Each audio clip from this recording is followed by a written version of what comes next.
All right, everybody, here we go. Episode number 66 of Sports Cards Live. Welcome to you all. Before we get started, I do want to thank last Wednesday's guest, Panini's Tracy Hackler. The guy came out, he took some questions, he did his best. He was awesome. Maybe didn't have all the answers for all the questions, but boy, was he willing to give it his best and really answer questions for all the collectors out there. So thanks again to Tracy Hackler for joining me last Wednesday. And this past Saturday was awesome. Sportsnet's Ken Reed, anchor, author, passionate card collector. He was on. We had a great discussion. It was awesome. And then on After Hours, Basketball Card Fanatic Magazine's Adam Gray joined me. Well, that one went long. We got into some interesting topics. Really a must watch, a must listen. I think we got into some of the more sensitive type topics that aren't really spoken about much in the hobby. So I'll let you go check that out. This coming Saturday, former NHL goaltender and local card shop owner Joe Daly will be joining me on the show with his son Travis Daly. They've been running Joe Daly Sports Cards in Winnipeg for 30-something years now. One of my original LCSs back in the day. And if you are new to the show, I want to welcome you. And if you haven't yet, please subscribe to the YouTube channel. Almost 1,550 subscribers. So I want to thank all of you guys who have hit that subscribe button already. I greatly appreciate it. I want to shout out the podcast listeners. Sports Cards Live is available on podcasts. We have great listenership on the podcast formats. So thank you to all of you who do watch that. If you're not yet following the Big Three Sports Cards on Instagram, please go give these guys a follow. They're supporting the show. They're supporting the channel. They are on the ticker right now. You won't want to, you'll enjoy following them. It's nice stuff these guys post. So go ahead and check them out on Instagram. All right. Let's bring out tonight's guest who really doesn't need an introduction. You guys all know him as Leaf CEO, Brian Gray. You are live. How are you doing tonight, buddy? Hey, how you doing, Jeremy? I'm doing good, man. I'm doing good. I mean, this is an episode that, I knew we'd have a good show even before the big announcement that PSA and Collectors Universe was being acquired. But that news really just made this episode, I think, that much more exciting for me because, hey, this is, in my opinion, the biggest news in the hobby in a decade, maybe since Panini got a basketball exclusive. I don't know. This to me is humongous news. And we got to talk about it and see what people think, see what you think, Brian. So why don't you start us off with a few opening comments on the whole situation? I mean, yeah, it's a big deal. I mean, there's no doubt about it. I think, I was just thinking before we went on, the biggest acquisition in the history of the hobby, to my knowledge, was Topps.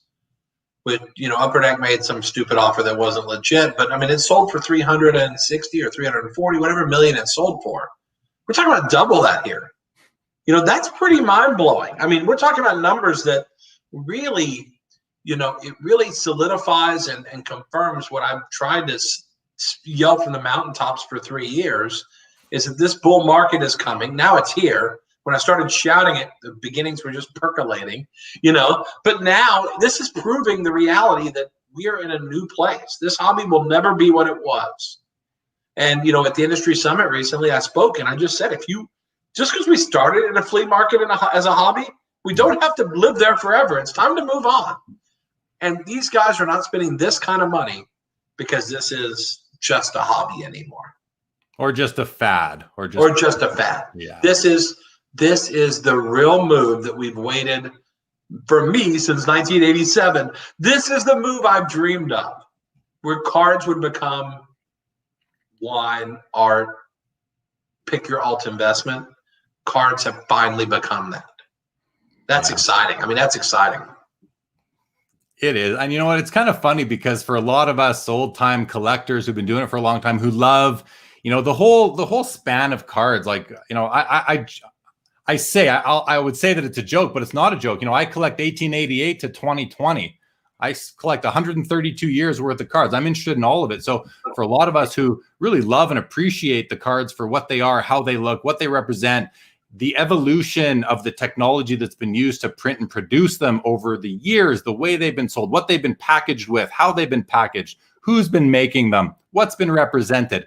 I mean, it's been like that for some of us for a long time. But I think what you're saying is that now the greater market, the greater economy is starting to recognize it as such. Is that kind of what you're thinking? Oh yeah, I've got friends that are pouring in huge amounts of money. They have been for over a year now, and they're not just buying shiny stuff, shiny cardboard. They're buying serious vintage. And if you look, all that vintage stuff is moving.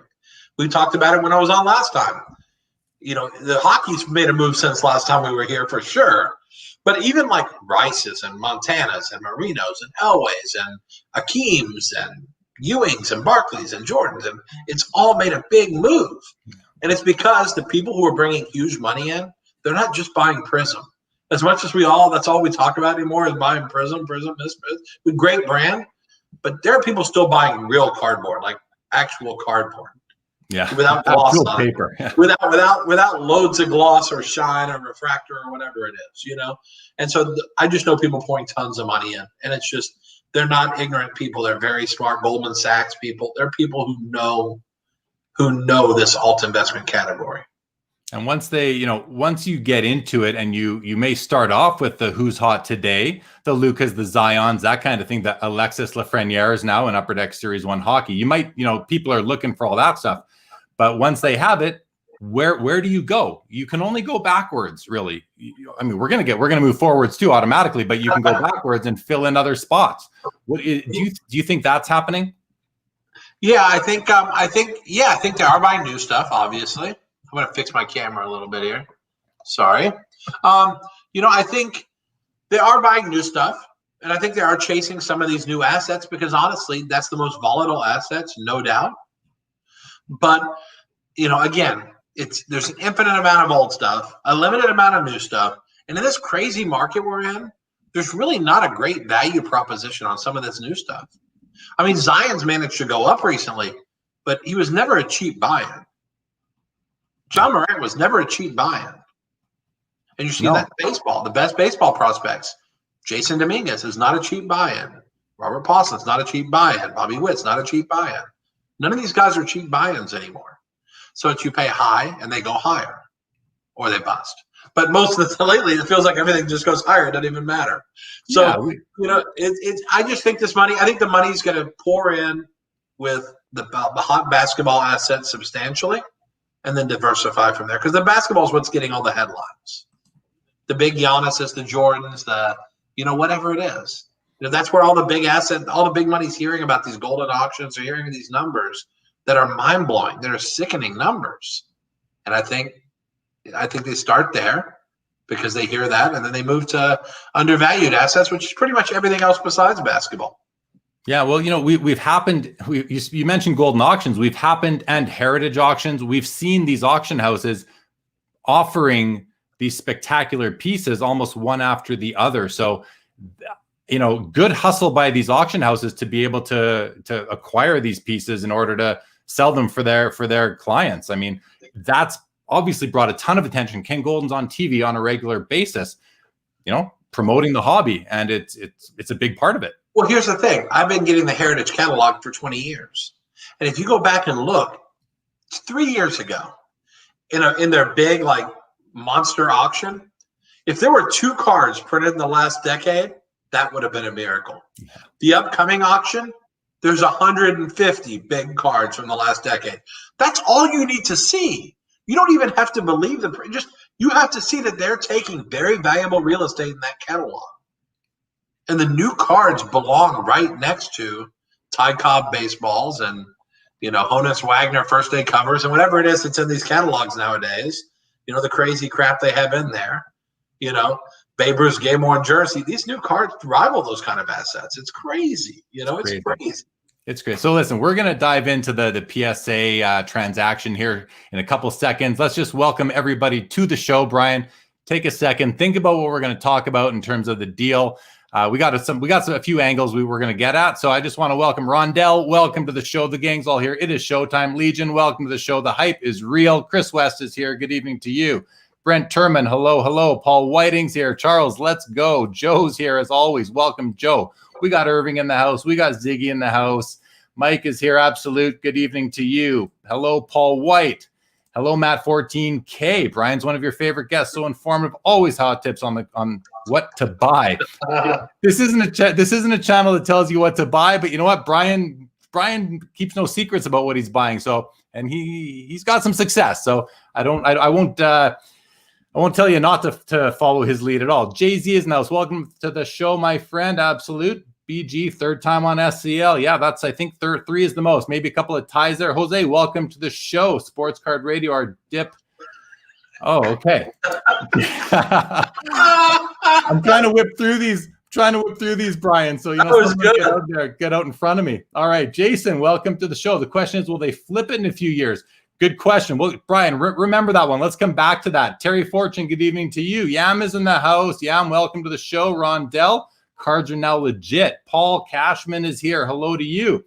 Here, Ziggy says, what is the estimated market value of Topps Upper Deck Panini America today? The acquisition also adds value to BGS and SGC. I think there are more big deals coming in 2021. We are definitely going to talk about further mergers and acquisitions activity in the hobby. And I am interested to get into the comment that Ziggy makes here about the acquisition of PSA adds value to BGS and SGC. Brian, think about that. We'll come back to it. Anonymous Facebook user, good evening to you. Peter Chow, 52 watchers already. What's your high, Jeremy? Not even sure, Peter. It's been over 100 before, though, at any given time. Thank you. Steve Elmore, welcome to the show. Cardboard Max, welcome. Matt Chang is here. Tiger Jordan, my Sports Cards Live, my must-watch of the week. Really appreciate that, Tiger. Thank you so much. Rondell says, I guess us card collectors are a little smarter than the Wall Street crowd. We were here to the party first. I'm with you on that, Rondell, 100%. Joel Alpert's in the house. Welcome, Joel. Good to see you, buddy. Jeff McMahon, good evening to you. Orvy's in the house. Good evening, Jason. Roy GBV. Aloha, Jeremy and Brian. How's it? It is good. It is good, my man. Tim Marin's in the house. Charles Fuchs, another Facebook users. What's crack-a-lackin'? I love it. Absolutely. Hit the thumb. Mike, very, very courteous. With a lot of courtesy, likes to remind everybody, hit the thumbs up, subscribe to the channel. I appreciate that, Mike. Thank you so much. The Chinner is in the house. Looking forward to the show as well. Ryan Winters, Vincent, Ziggy with the comments. Would love your thoughts on the investment group led by Nat Turner. How much was not Nat's money? And it's Nat, not Nate. Just to clarify, who do you think said no? Who else is watching? Who knows? But we'll come back to some of this. Snow Dog, how about some softball questions? Yeah, because I got a hardball pitcher right here across from me, Snow Dog. Let's just mute you though. Let's just block you. Actually, he is now blocked. I don't like that comment. Cardboard Max. That's a nice one. PSA 9.5. Is that a new grade point we may see? I doubt it, but who knows? Matt 14K, thanks for the video on the Acuna and car rookies. How come you haven't posted any more videos? That's to you, Brian. You want to anything on that? I'll say real quick. Honestly, we're barely hanging on at Leaf because we are too busy. And honestly, I don't see my family anymore. That's how busy we are. So like every waking moment, I'm working to try to make sure we get these products out and everything happens. And we're signing so many deals. We've signed celebrities and athletes in the last month. I'm like, holy crap, we are killing it. And so we're doing great, but I just haven't had time to do the little passion things like that. But I will do a video this next week, 100% just for you, Matt. There you go. Love it. All-time grades, Vincent in the house. Welcome, Vincent, to the show. Randall G, good to see you. Thanks to Joel. Yeah, Joel's been on the show before. EMC7, hello to you. Matt K, the card collectors here. Chris West, Jeremy with a stone cold stunner. Absolute. Where do I send my resume? Okay. Welcome, everybody. This is going to be fun now. We've done our intro. We've said our hellos. Brian, let's get into this. Let's get into this thing. I mean, Nat Turner, I don't know him personally. I've congratulated him on Instagram. I think a lot of people have. I'm happy for the guy. He's a collector. He's a collector that has resources. And obviously, I saw a funny meme. It's like, you know, here we are. We're buying PSA 10 Lucas. We're buying PSA 10 Crosby's. And Nat's buying PSA. Now, my initial response to the whole thing was, this is awesome. We've got a guy. He's young too. He's 34 years old, is my understanding. So he's got a lot of years ahead of him to really do something with this company. And he has a collector's mentality. He's a guy that buys the card, not the grade. He's a guy that loves owning cards. I follow him on Instagram. I have for a couple of years. Loves his cards, loves the hobby. I believe in Adam Gray's article in interview with Nat in the Basketball Card Fanatic magazine, issue number 2, Nat said that he spent something like, I think it was 3 hours a day doing hobby activities, which tells me the guy's a hobbyist. And if you're a hobby, I believe, and I don't know him, so this is just my belief. This is the perception I have, is that he has the best intentions in mind. He wants to see the hobby thrive. He loves the hobby like all of us do.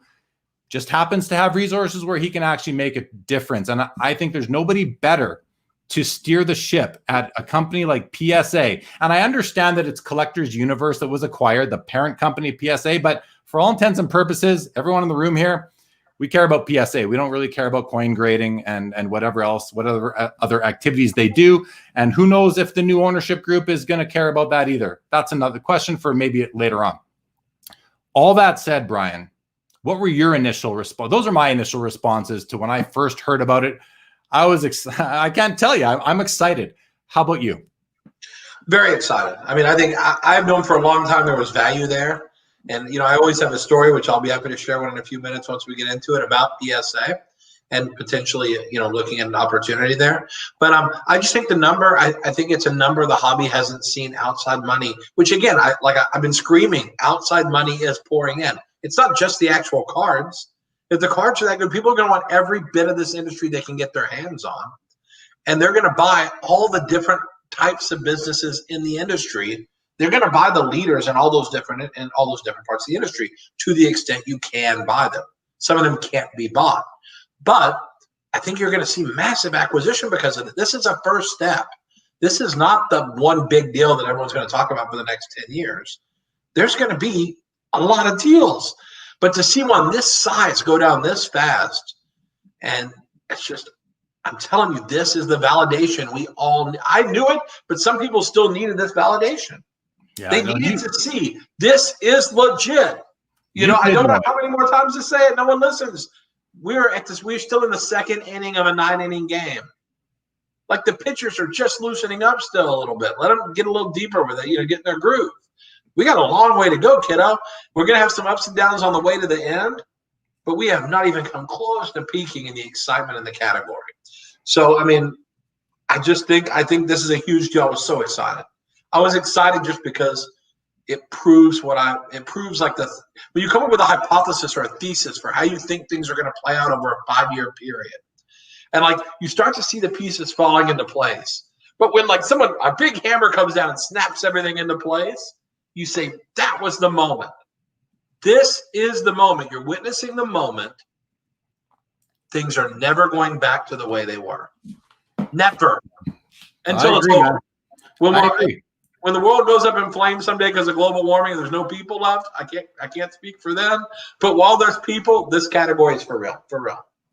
Yeah, and you're right, Matt. You have been sort of forecasting this for a couple of years now. And you've mentioned on the show, I agree with you. This is a big moment in the hobby, because let's face it, I mean, PSA is very important in the hobby. They're not the only grading company. We've got Beckett Grading Services, we've got SGC, we've got the soon-to-be CSG. Let's take a second, let's take a few minutes actually, and let's talk about what does this mean to each of those companies, each of those grading companies, from the perspective of, are they now potential acquisition targets?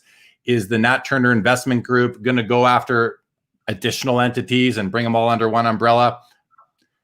What does it mean to these guys? Let's start with Beckett Grading Services, the biggest competitor in the space, besides, along with PSA. What does this mean for Beckett Grading Services?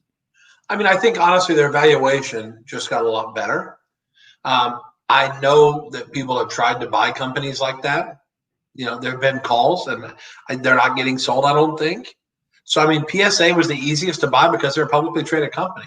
That doesn't make it easiest, because there's going to be some back and forth on was the price high enough or whatever. But at the end of the day, a publicly traded company is for sale by its very nature. The shares are out there every day. Anyone else you buy, you have to convince them that it's a deal that makes sense for them. And it's not as simple as you think. So to me, Beckett just got a lot more valuable. I'd love to be in a position to own the equity in Beckett, because if I did, I would be counting my money right now, because they're infinitely more valuable than they were a week ago. Their grading arm, though, right? The grading services. The business is probably grading to a substantial. And their autograph authentication has taken over. They're number one in autograph authentication now. I believe they moved ahead of PSA and JSA. I wouldn't be shocked if they did the same numbers as those two combined. They're that much bigger. So Beckett's autograph authentication is number one in the business now, and grading they're number two. I think their company's just gotten a lot more valuable with this acquisition. It's probably worth 10 times what Greg Lindbergh paid for it back when he bought it, So it's worth infinitely more. Fantastic valuation increase there. If I don't foresee them getting bought because of the way the person who owns the company's never sold a business. So I don't think he's going to sell this one. So I don't think they're getting bought. I think the most likely acquisition target is probably SGC. Okay, before we move on to SGC, I just want to jump in and say, as far as Beckett goes, I can see them, I don't see a buyer coming in and buying the whole company because I don't know what the media, how good the media business is in terms of magazines and publications, but I can definitely see I can see them definitely spinning off the grading arm of the business and someone coming in and potentially making a play for that. The other thing about the whole PSA sale, it kind of snuck up on us, but, we need to realize that there's been negotiations going on for months and discussions going on for months between the board of directors of Collectors Universe and the investment group that has entered into this deal. So it's not, this has been in the works. And what does that tell me? There's other deals in the works out there as well that we just don't know about because there's confidential, there's non-disclosure signed on these things. That's just the way business is done. The other thing, I've heard some different comments on the price of the shares. So you just mentioned it's a public company. By its nature, it is for sale, which is true. The way they've put it out there in the press release was that it was sold at a 30% premium. But you'll hear people say, well, no, it was only sold for $3 more than the share price. But the way these things are often done is that when you say a 30% premium, it's based on the average close of the past 60 days up until a certain point. And I'm not explaining this. I'm just. Oh, sure. Right. And let's be clear on that, everybody watching, that it's not like they're saying 30%, but it's only $3, which might have been 4%, 5%, whatever it was. It's based on the volume weighted average cost over the 60 days leading up to the close of them signing their deal. Now, see, the one thing about that, it's like Slack, the company that just sold to Salesforce.com yesterday. CNBC said on Monday, at the end of the day, Tuesday, Slack is going to be officially announced to have been purchased by Salesforce. The stock went up 15% when they said it's going to be acquired tomorrow. Then when the price was announced, it was only like another 3 or 4%. Now, this is different, though, because we had no heads up as a public that this was coming imminently at a certain day. So because of this, that move of the stock from 60 to 70, you don't get to give credit for the purchase on that. Like, you don't get to give credit for the fact that it was in play because we didn't know it was in play. So really the premium is only 4 or 5%, but given the historical average of the stock, I think it's a more than fair price. And I do that because, again, without getting too deep in the weeds, we're very, very interested in the current market value of companies and how they're being calculated and what basis. It traded at 50 times earnings and 30 times EBITDA. Okay, those are humongous numbers. Apple trades at 8 or 9 times EBITDA. It trades at 16 or 17 times earnings. So what this means, though, this is a huge premium to the market. The buyer group, the investor group, sees potential. That's what it means. They're buying growth. They're buying growth. Apple does not grow as fast as Collectors Universe. Our hobby is growing faster than one of the most glamorous, beautiful investment vehicles in the history of investments. We are growing faster. And they see projected growth for years and years and years like that. And I think they're wise. They're wise for putting the valuation they did on it. Even though it's high, they put a good valuation on it. Well, and you know what? I mean, I think what must have happened somewhat is that the board of directors has to consider the shareholders. That's who they sit on the board for. And they're thinking to themselves, the way things are going right now with they have business. They have backlog, which is good for business. Not great for collectors all the time, but good for business.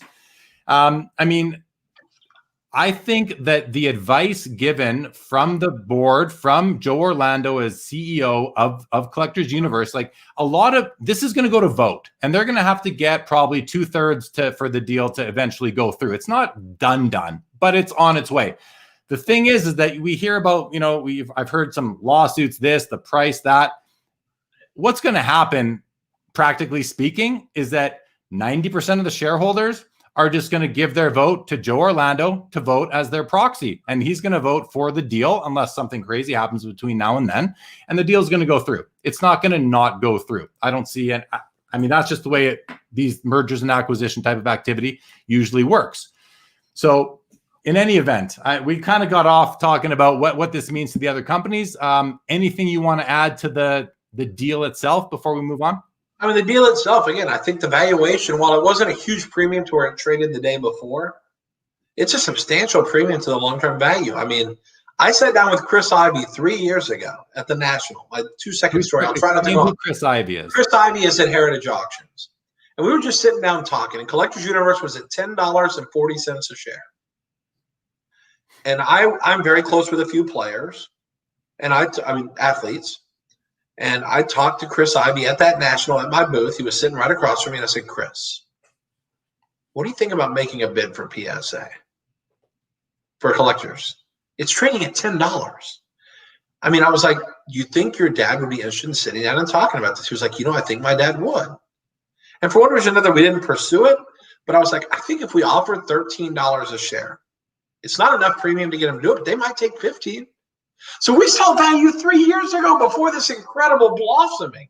We knew it was an undervalued asset. But think back, it was only 3 years ago it was 10. It was only 8 months ago it was 25. 8 months ago it was 25. So the value is baked in there. They paid a fair price. You see these lawsuits where they're trying to get shareholders riled up. And that's all it is. It's a bunch of ambulance chasers who try to get people riled up saying, you got ripped off. You should have got $90 a share. These guys are paying a very fair value. 30 times EBITDA is a huge number. I do not believe there will be many acquisitions in our space at that kind of number.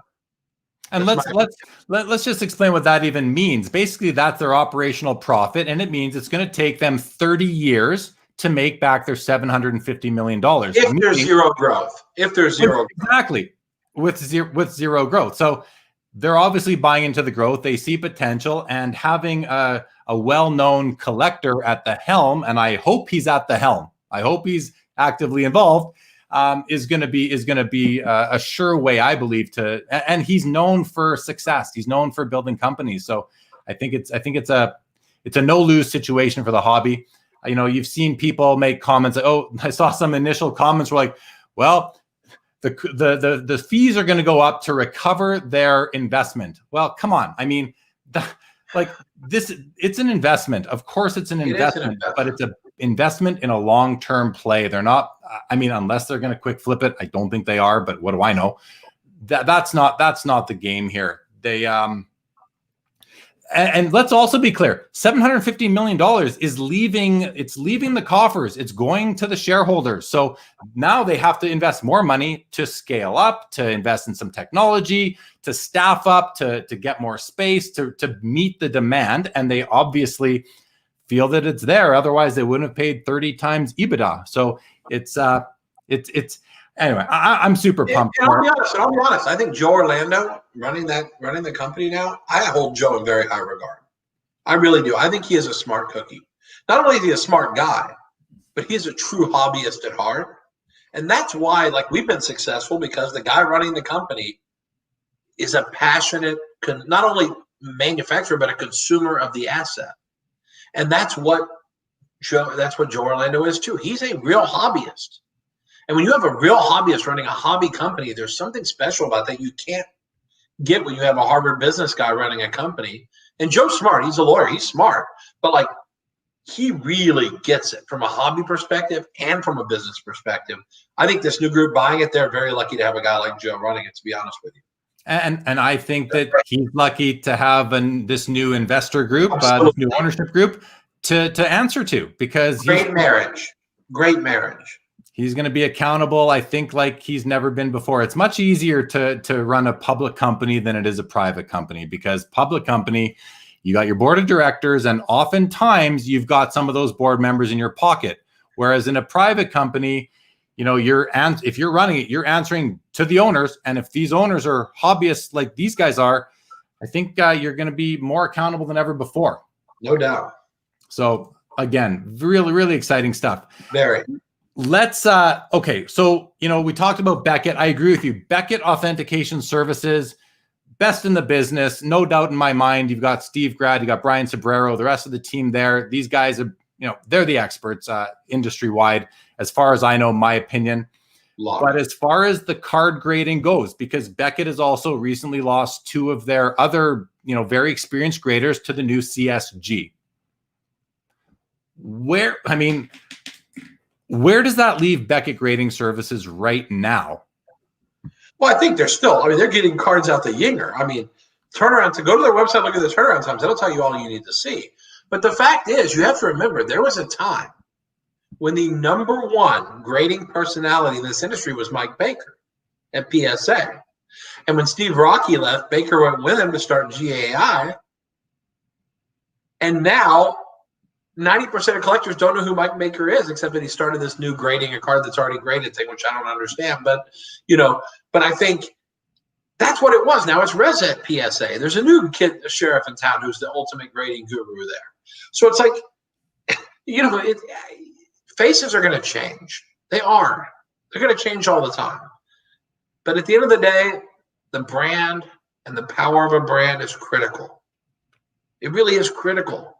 And that's why, any company, once they establish themselves, that name becomes a household name, and the quality of the product doesn't substantially suffer with a change, it's totally fine. And I'll tell you, I've seen the Beckett quality. I don't think it's suffered. I think PSA still demands a little more premium in the marketplace. We know this. There's no mystery to that. You just turn on Therapy, you can see that. But I think PSA, to me, is the other legitimate grading company that, I'll trade their cards blindly.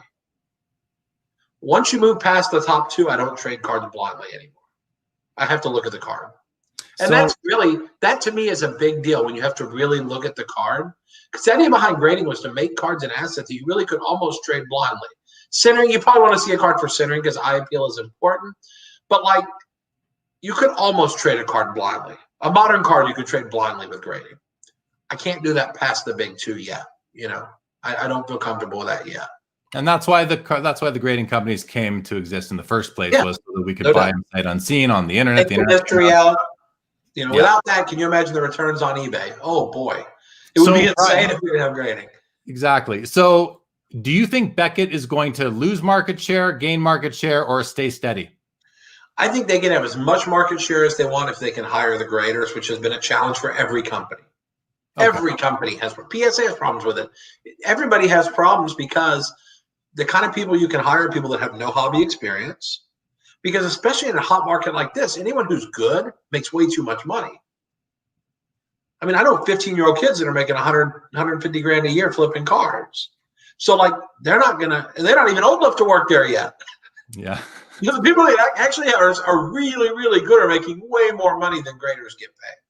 And graders do okay. They're really good ones, but it's still, you can make so much money. If you're really that good, you should be buying cards and getting them graded versus working for a grader. So you have to train people from scratch, and that's a hard thing to do. But I think Beckett has a huge growth opportunity. The key will be, can they execute on finding the graders? And I hope they do, because I love competition. I think it's critical for the marketplace. And not just to Beckett. I like as many companies that feel like they can compete. Let's do it. That's what I believe on, So let's talk about SGC now, the third of the big three, if you will, that's been around as long as PSA, as long as Beckett has. And they've kind of almost been reborn last year. They're under some newer leadership, a younger gentleman at the helm there now. What does this transaction mean for SGC and their ability to win market share? I think they got some market share just because they actually turned some cards around early on. Now they've got the same problem as everyone else because it's easy. And they were like, we can turn around stuff super fast. Well, guess what? You can only do that until you get submissions. Then you can't. There's too many cards being graded. There's too many cards that probably don't have business getting put in holders. People are sending in 50-cent base. And we used to do that. We used to send in really high-grade 50-cent base cards and get $50 for them. But that's cluttering the food chain to where you can't get good stuff graded. And so they got a lot of low-hanging fruit because people were so frustrated with Beckett and PSA because they couldn't turn stuff. But now they're in the same boat. They can't turn stuff either. There's just too many cards. And when demand in this industry like it is, there's just too many. Now, with that being said, I think the good news is I think SGC is probably the number one target left for acquisition. So I could see them getting bought very easily. Very easily. Heck, I'd buy them if the price was something I could swallow. But, I don't know that the price is going to be fair at all. I would that's the problem with me is I'd buy it and overhaul it completely.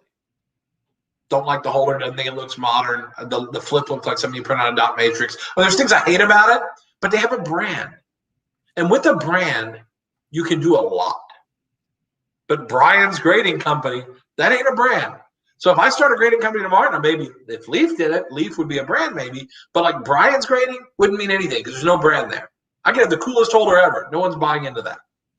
I think SGC has a real opportunity if they were to. I think they messed up the reinvent. It's better than it was. 86 being a 7.5 makes no sense. But like at least numbers are numbers now. That's positive.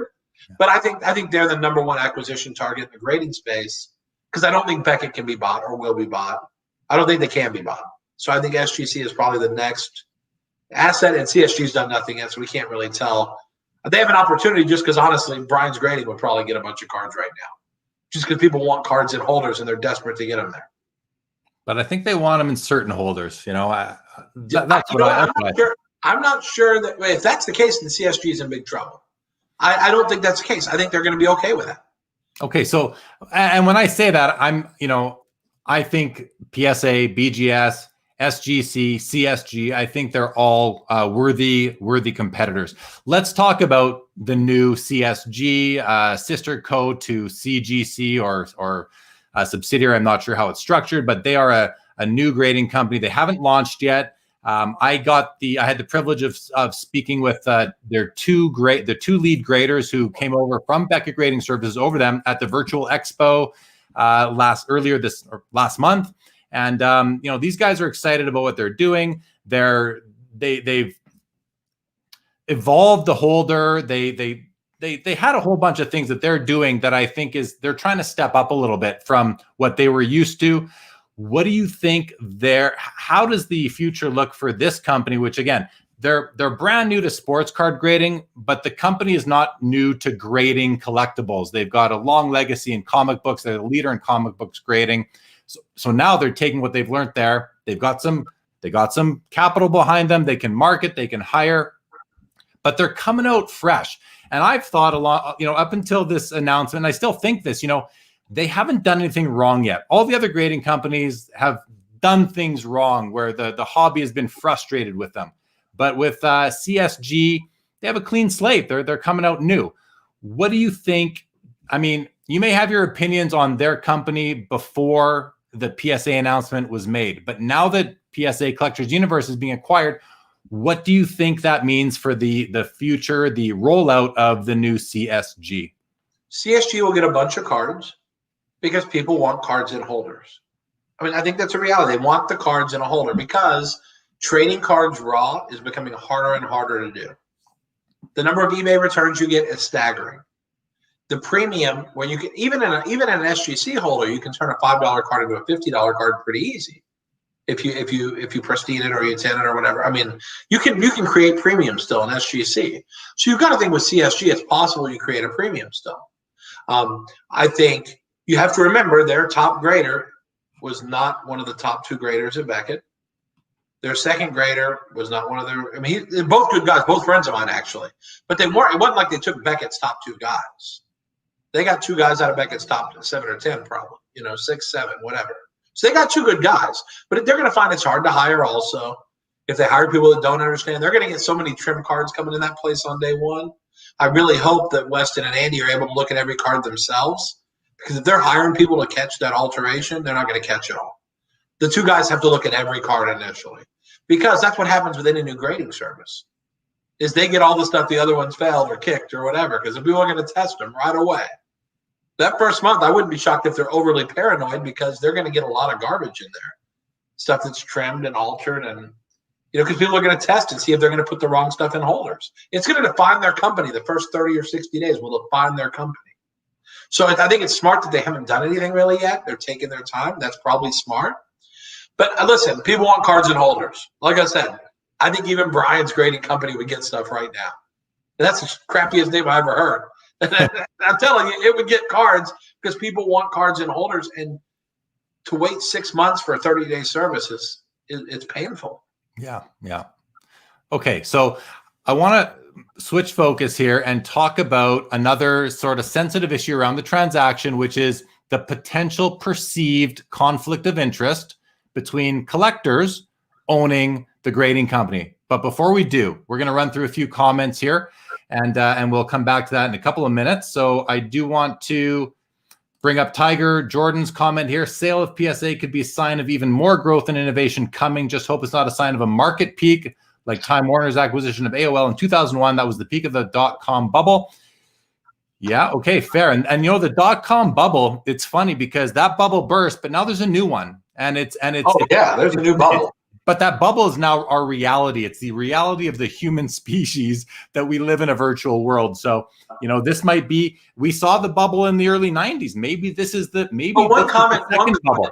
This acquisition is not the bubble burst.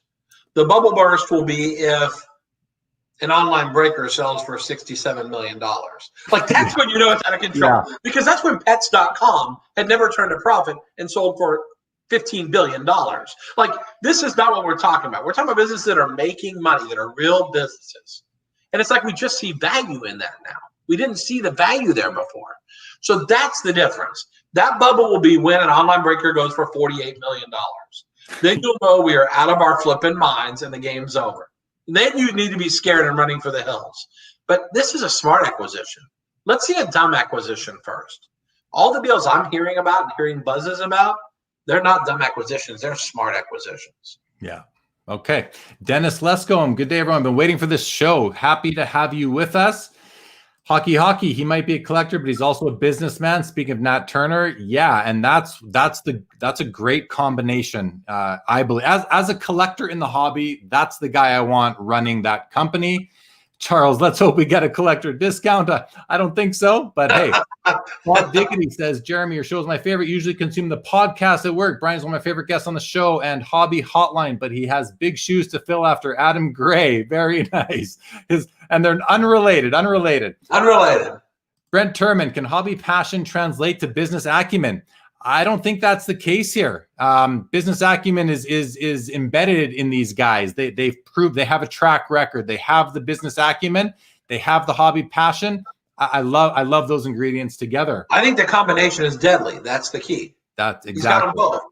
LeBron, welcome to the show, says this shows the direction the industry is going, up and up. Can't say I disagree with that. Amit, welcome, says this is the beginning of the maturation of the hobby. I can't wait. Yeah, you've been saying that for a little while.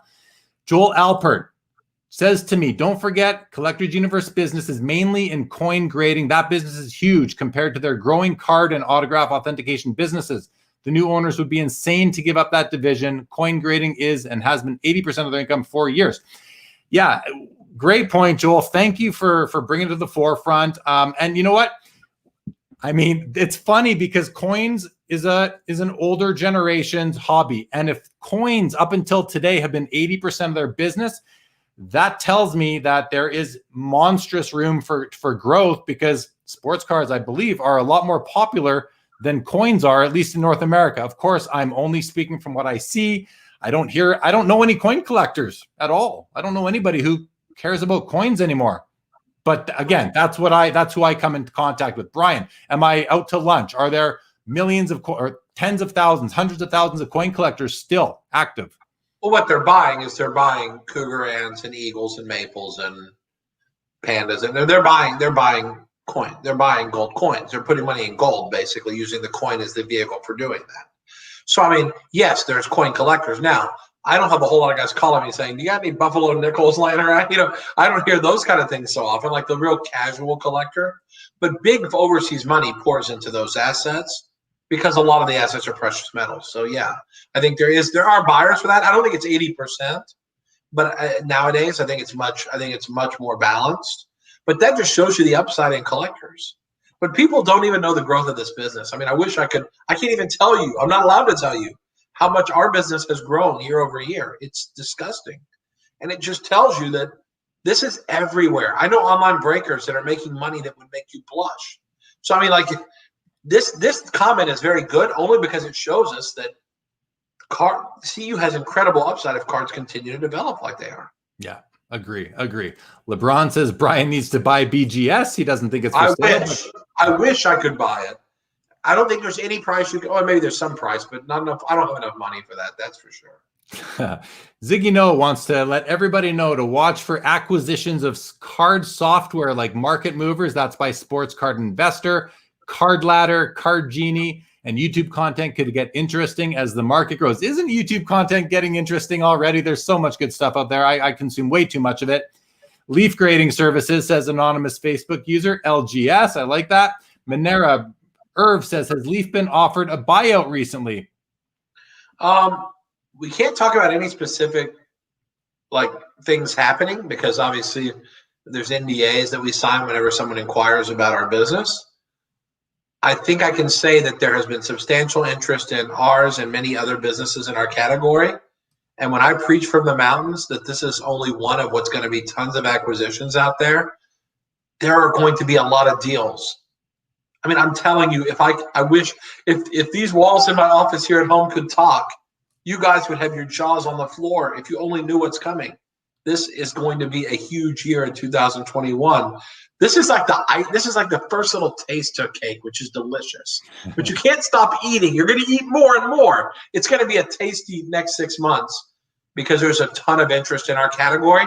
And I guarantee you, Panini's phone's ringing, Topps phone's ringing, Upper Deck's phone's ringing, our phone's probably ringing. I can't comment on that, but it's probably ringing.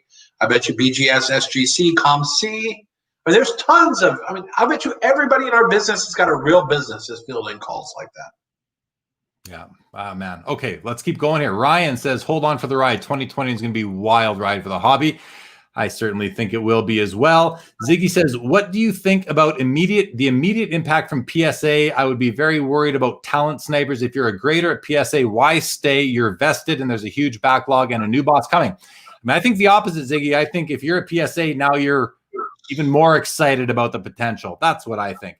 You fear sub times might get worse before they get better in the next 6 months. Very possible. And if I'm BGS and SGC, I make a hard push to grab market while PSA is distracted. Yeah. They got too many cards already. What are they going to go grab? They can't grade the stuff they've got. It's not their fault. There's just too many cards. And I also think that a lot of people who were maybe willing to, PSA loyalists who perhaps were going to say, you know what, I'm now going to go to BGS. Well, their backlog, maybe I'll try SGC or the new CSG. Now, some of those people might be thinking, well, you know what? I want to see what PSA does. Maybe I'll wait an extra year to get my cards graded if I'm not looking for the quick flip, and see what happens. There are unknowns here, guys. There's a lot of unknowns in this whole thing. What's going to happen? How the grading aspect of our hobby is going to evolve. This is like the gun has been shot, and now we got to run the marathon, and that marathon has a lot in store for it that we can't even really speculate on. Well, we can speculate, but we're likely wrong on a lot of it. Let's see. Paul says, I think tempered expectations for PSA, BGS, and SGC. What could they really do? Add to the backlog, as Brian just said. Yes. Ryan Winters says to watch out for CSG. Paul says the ambulance chaser is the one law firm. Basically, if you Google them, they put out a weekly announcement saying they're investigating SEC violations for recently announced M&A. So yeah, it's just standard practice, being challenging the price.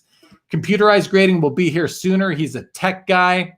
Okay, hold on a sec. I got to stop you on this one. Go ahead. I saw this website, Card Boss or something, that says they look at your cards. You put in a card. I think it's some website just launched. The graphics on the website are out of Microsoft graphic free package or something. But you can put a picture of a card in and they grade the card for you digitally. It analyzes the card for corners, centering, and edges. So I said, I'm going to try this grading because I want to see how they do it. It's all digital. They're going to do it all with a computer. So I took a PSA 10 Luka Doncic, cropped out the card, and submitted it on their site because they let you grade one card for free. And on a scale of A, which is the best grade you can get, their grading scale is A to F. A is you got an A in the class, and F is you got a piece of crap on your hands. The Luka Doncic PSA 10, first off, you can only grade one side of the card. Yeah. So you only grade the front. Okay, that's great. Here's the best part. It grades 3 subgrades: edges, corners, and surface. A computer can do centering. That's like the one thing a computer is actually useful for, is looking at the centering. Now, it's very hard. You have to program like certain sets what they have to look for. But the computer gave the card a D, and it was a PSA 10. The back could have had me scribbling on the back, Card Boss is a loser. And they didn't see it because they didn't see the back of the card. So, like, that's the problem. Like, these dreams of, like, computerized grading, just not going to happen. I mean, not anytime soon at all. And you don't want that. Because when a machine starts looking at your cards, you're pissed off when you get a bunch of PSA 9s right now. When they're all 6s and 7s, you're really going to be pissed. Because this stuff's paper. If a machine starts grading, no one's getting 10s on hardly anything. 6s and 7s and 8s.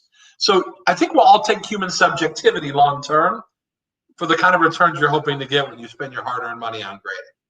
But that's just my quick opinion on that one. So there you go. Yeah, my opinion is not very different from yours, Brian. I think computerized grading, 100% computerized grading is really a dream. It's a far-fetched dream, but I do think that there is ways that they can help, and then a human can step in and maybe kind of confirm sort of thing. But who knows? Who knows? Let's let the innovation kind of answer that question for us over time. Hey. Hockey says, ethics question. Say I run PSA and I want my card graded. How is that approached? Yeah, we're going to come back to that one. Ziggy says lots of people are positive because Nate. Okay, Ziggy, his name is Nat. Just so you know, it's N-A-T. There's no E on it. Is a collector leading the purchase. Is anyone a little concerned? As devil advocate, super collector leading PSA. We're going to come back to that. Adam, great to see you. Great work. Thank you very much. Vincent says, would you rather a super collector leading PSA or a guy like Collectible Guru who is in it just for the money to run PSA? I don't know if the Collectible Guru was in the running, but if he was, I can just say I'm very comfortable with Nat running it. I don't think Nat's, let's just get into it now. There are a couple other things I wanted to touch on first, but let's get into it now, Brian. The potential conflict of interest. If you're a collector and you own PSA. So the first question we saw just a few minutes ago is, so I want to get my card graded. How does that work? Well, I'm going to answer this one, Brian, because I believe what's going to happen. Call me naive if you want. I believe that the card is going to be graded fairly. It's going to be graded by a grader. It's going to be graded fairly and honestly. I don't think it makes any sense for any of these investors, and I don't think it's in there. I don't even think they're considering it. They'd be complete morons to want to get a card in a nicer holder. Nat Turner proved to the hobby in February or March of 2019, he doesn't really care about the grade of his cards. He just wants his cards slabbed by a reputable company, and he just wants to own the card. He bought the PMG green Michael Jordan for $350,000 in a PSA altered holder. And he was as happy as the rest of us are when we get one of our whales to have the card. And it was in an altered holder. He didn't care. The card was pack pulled. He doesn't know why it was marked altered, but he didn't care. He was happy to own the card. I don't think a guy like that is going to say, hey, bump me up a grade or two on this card. Why would he? He's arguably the wealthiest person and collector in the hobby. Why does he care about the grade? Brian, what do you think of that? Well, I think first off, again, this is the conspiracy. Everyone wants to think there's some deep, dark conspiracy. There's always some secret conspiracy going on that's designed to defraud the hobby to make people rich. That's not how it is at all. In fact, these guys spending all this money, I guarantee you, they don't care if they can bump their George Brett from a 9 to a 10, a 75 Brett, even though it's probably a $500,000 bump. The guy sold a pharmaceutical company for $1.9 million. These guys have plenty of money. They spent $700 million on people. You would not ruin the integrity of that company. Listen, my company is a lot cheaper than that, and I guard the integrity very carefully because I realize that someday Leaf probably will get bought by someone someday somewhere. And when it does, the integrity of our company is going to be critical. That brand, preserving the brand is critical. And it's even more so with grading, with Beckett and PSA and SGC. Trust is the only thing that matters. The ability to do a good job is obviously important, but trust and you're finished. You violate trust, you're finished. And you know what? They can make a mistake, but if we knew that they were grading trimmed cards on purpose, they'd be done. They just made mistakes. The trimmers are better than the graders for a little while, not now, but they weren't. So let me just say that, PSA, being the company we're really here to talk about, their trust has been lost by a lot of collectors. A lot of collectors, for whatever reason, don't trust PSA. That's just the fact of the matter. I believe that under this new leadership, that anyone who doesn't trust PSA should now, I'm not going to tell you what you should do, but if it was me, if I had lost trust in PSA, now is my opportunity to kind of say, okay, I'm going to restore some trust, or I'm at least going to give them another chance to win my trust back, because they're under new leadership, collector's mentality leadership. And personally, and that's how I would approach it. What do you think, Brian? Do you think that they're going to win back some trust from people who maybe lost trust in PSA over the past few years? Well, I think the people who've lost trust, I think 90% of them weren't grading anything anyway.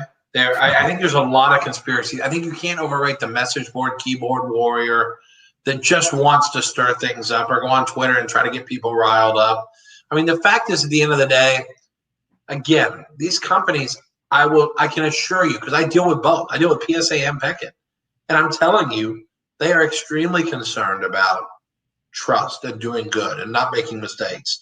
And I know Beckett's bought back cards that they made mistakes on. I know PSA has bought back cards they made mistakes on. If you think anyone's going to be perfect in grading or authentication, go get CardBox, that computer thing that gave a PSA 10 Doncic a D, because that's what you're going to be dealing with. You're going to have to deal with a few mistakes, but the hobby's a much better place with their 99 or 98% accuracy than it would be if it were the Wild Wild West without them. And I think collectors are going to come around to that. And if they don't, they don't really care anyway. They're just, I believe most of them are probably there to argue and whine about it, because they would argue and whine if you gave them a $100 bill, why you didn't give them 200. It's just some people, that's their nature. But I think, I don't think they've lost tons of customers. They got so many cards coming out there, but they don't know what to do with them. So I think, yeah, maybe some people will be open-minded to it. But honestly, I think people are going to try to dig into this and say there's some deep, dark conspiracy. Because, hey, isn't that fun just to wreck people just for sport, Yeah. Well, not to me. Not to me. Fun. Some people like that. Well, there's tons of people. There's tons of people that just tons of people love to be negatives, hate on other people. It's just unfortunately, it's a lot of people's human nature, but it is what it is. We just have to navigate through that noise. Okay, lots of comments coming in, guys. I'm looking at where I'm at. Man, we're almost 30 minutes behind on all your comments. I'm going through a bunch, and I see Vincent and Ziggy having a bit of a conversation about things, and they both. I think I corrected you guys. There's no E in Nat. It's just Nat. It's not Nate. Ziggy, I want to say something to you too. It's not CMOC. It's COMC. It's not COMC. COMC, Ziggy. If you could do me a favor and start calling it COMC. COMC. Moving forward forever. Never say COMC, CMOC. COMC, Ziggy, please. Especially with the channel you have, I think you would do yourself a lot of favors if you would refer to the entities as they are actually called. That would be great. Okay, let's keep on going here. Card Collector says, oh, wait, up here. He says, electronic grading would be revolutionary. Think about it. You wouldn't even need to send your cards to PSA. Every card shop could have their own card grading machine. You could grade a card in a day. That was something that was speculated by Jeff Wilson from Sports Card Investor on one of his videos. I think the vision is awesome. I would love to see that happen. Is it possible? We're decades away, I think. But who knows? Who knows? Things can move fast. Card Collectors on to say, and they could lower prices for grading because they would not need to hire as many people. Grading would also be much more consistent, possibly. Is it one of Nate? Oh, gosh, I'm behind on the comments. Okay. Brian, let's talk more about the potential conflict, though, because, people are concerned. I saw a comment. Someone said, I think Nat could control the whole industry. How could one person control this whole industry? Is that even possible? Let me paint a similar picture. Open your wallet and look inside. The U.S. can just go print $1 trillion tomorrow. So yes, they could do that. But if you do that enough, you will totally disrupt the integrity of the US dollar, and it will no longer be the reserve currency of the world. Okay? Everything in the world will not be priced in dollars anymore. So PSA, think of it like Rome. Rome used to be the dominant world center. And now it's an also-ran that's overrun with COVID more than almost any other place.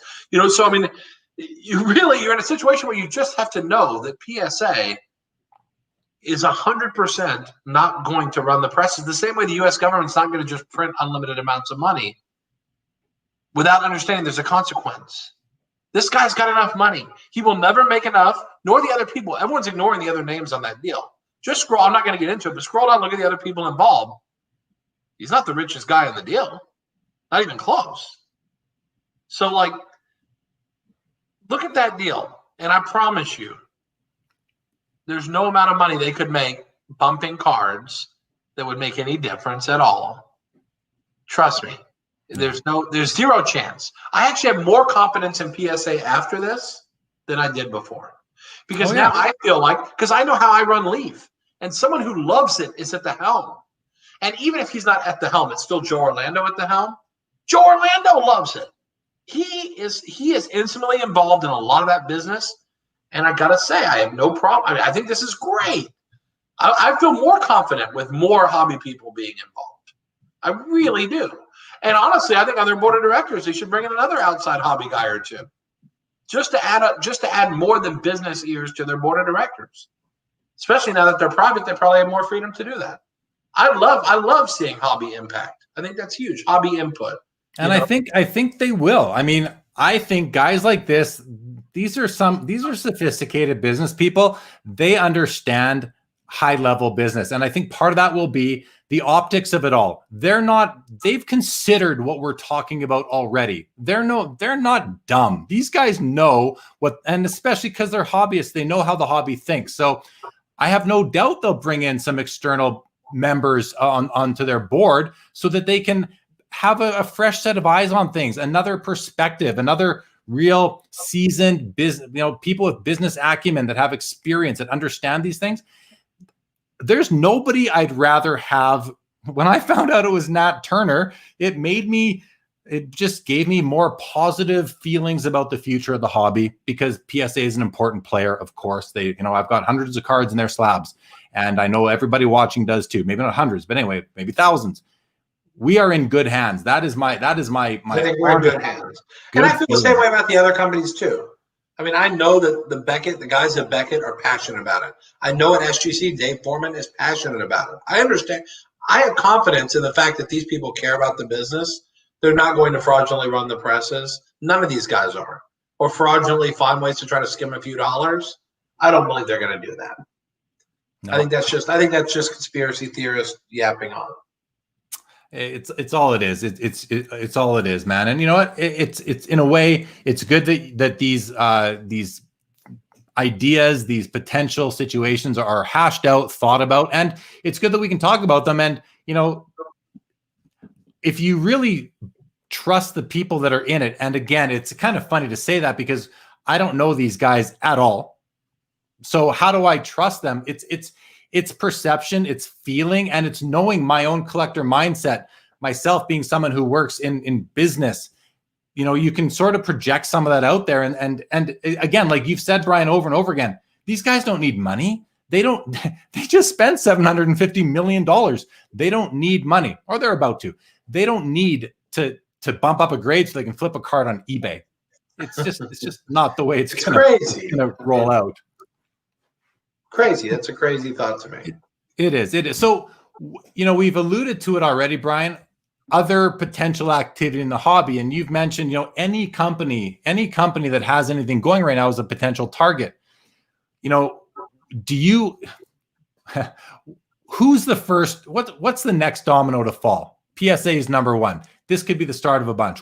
Who's next in your opinion?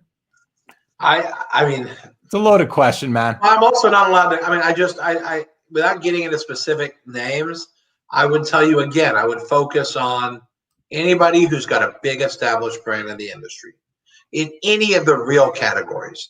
I don't think breakers are ready to be acquired. I don't think we're getting to that stage yet. I don't even really think a distributor will be acquired yet, because the distributors are too reliant on the manufacturers.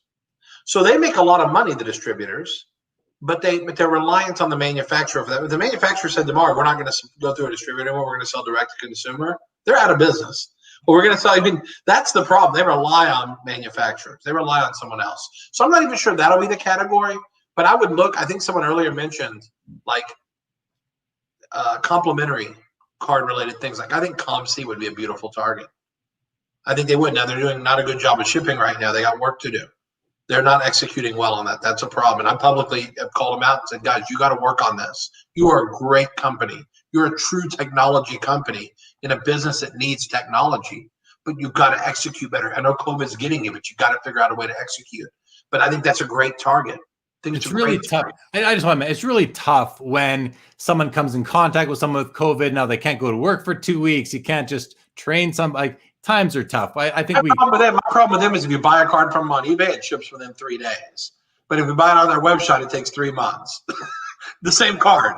Yeah, they don't want to get shut out. They don't want to get shut out. Listen, I hold Tim in high regard too. They've done an incredible job. They got great technology. But I think that would be a great target for someone because what they do could be expanded and grown on very good. I mean, there's a ton of opportunity there. I think all the grading companies are in play. I think all the autograph authentication companies could be in play. Wouldn't be shocked to see someone buy JSA or to see someone try to buy Beckett authentication or PSA's already been bought. I could see that very easily. I think the manufacturers, I think every manufacturer would want to someone would want to acquire every manufacturer. I don't think any of them can be bought really. I think, I can only think of one that probably is acquirable at this point, but for the most part, they can't be bought because the numbers are staggering. They can't be bought. Much bigger than the PSA deal. No, not getting bought. Well, Panini's not getting bought. Panini would be, in my opinion, if someone said, what do you think the market value of Panini is today?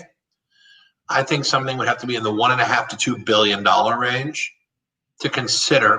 If I was putting a valuation based on what I know or think I know, I would say it's probably worth that. Topps is probably worth 700 to 800 million.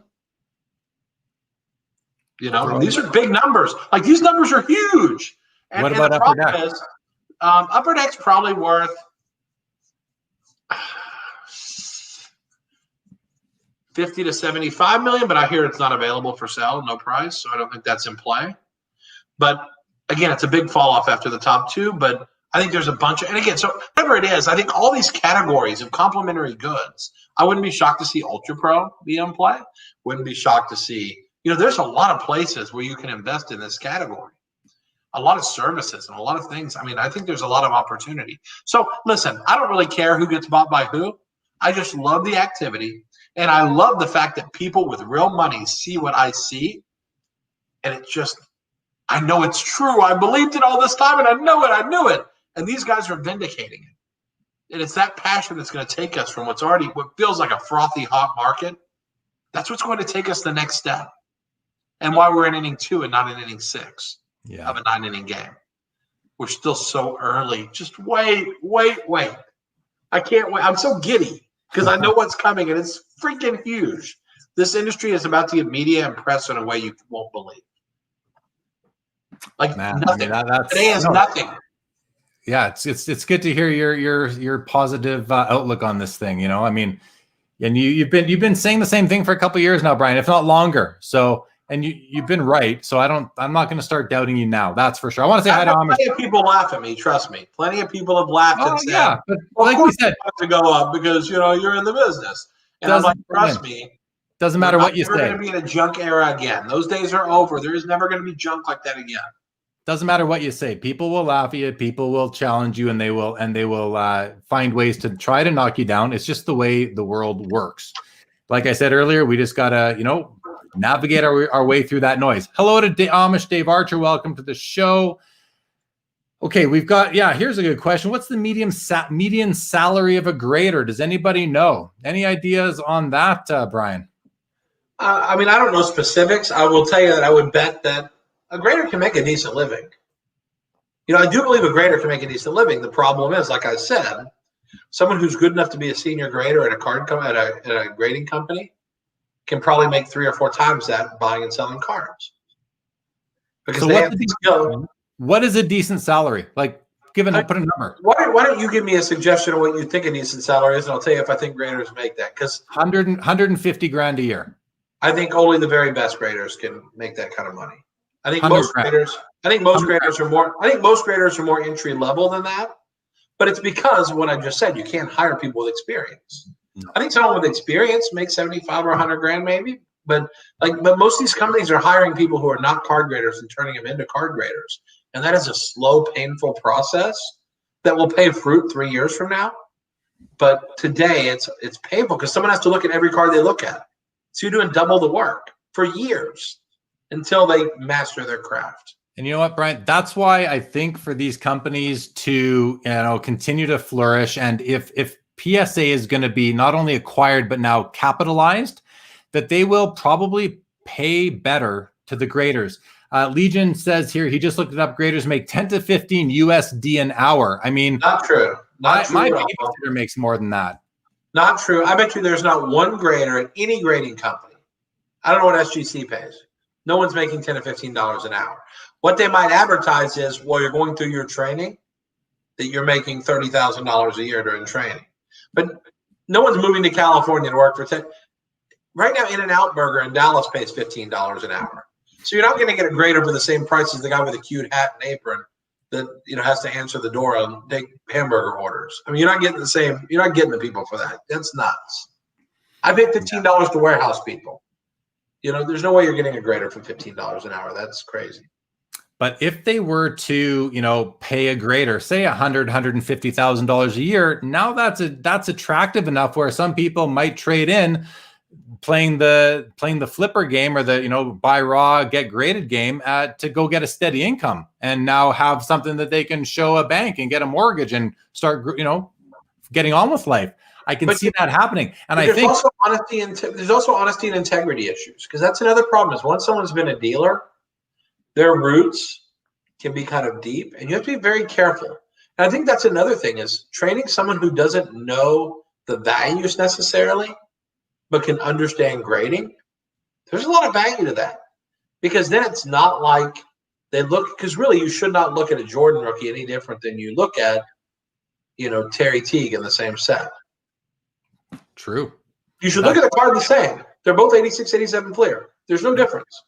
And so to get people to get that nuance, that's interesting. The problem is, I think too many graders know the difference between a Jordan rookie and Terry Teague.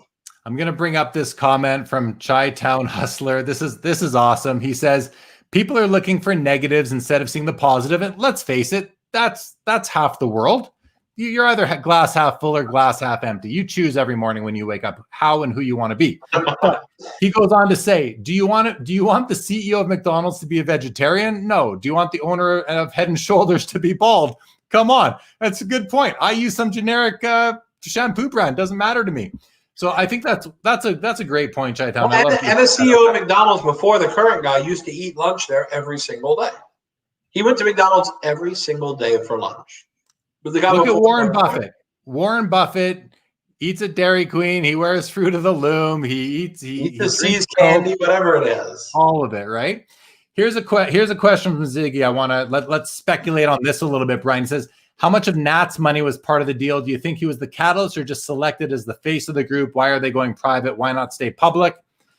So let Brian, let me give my opinion. I'll be shorter than you.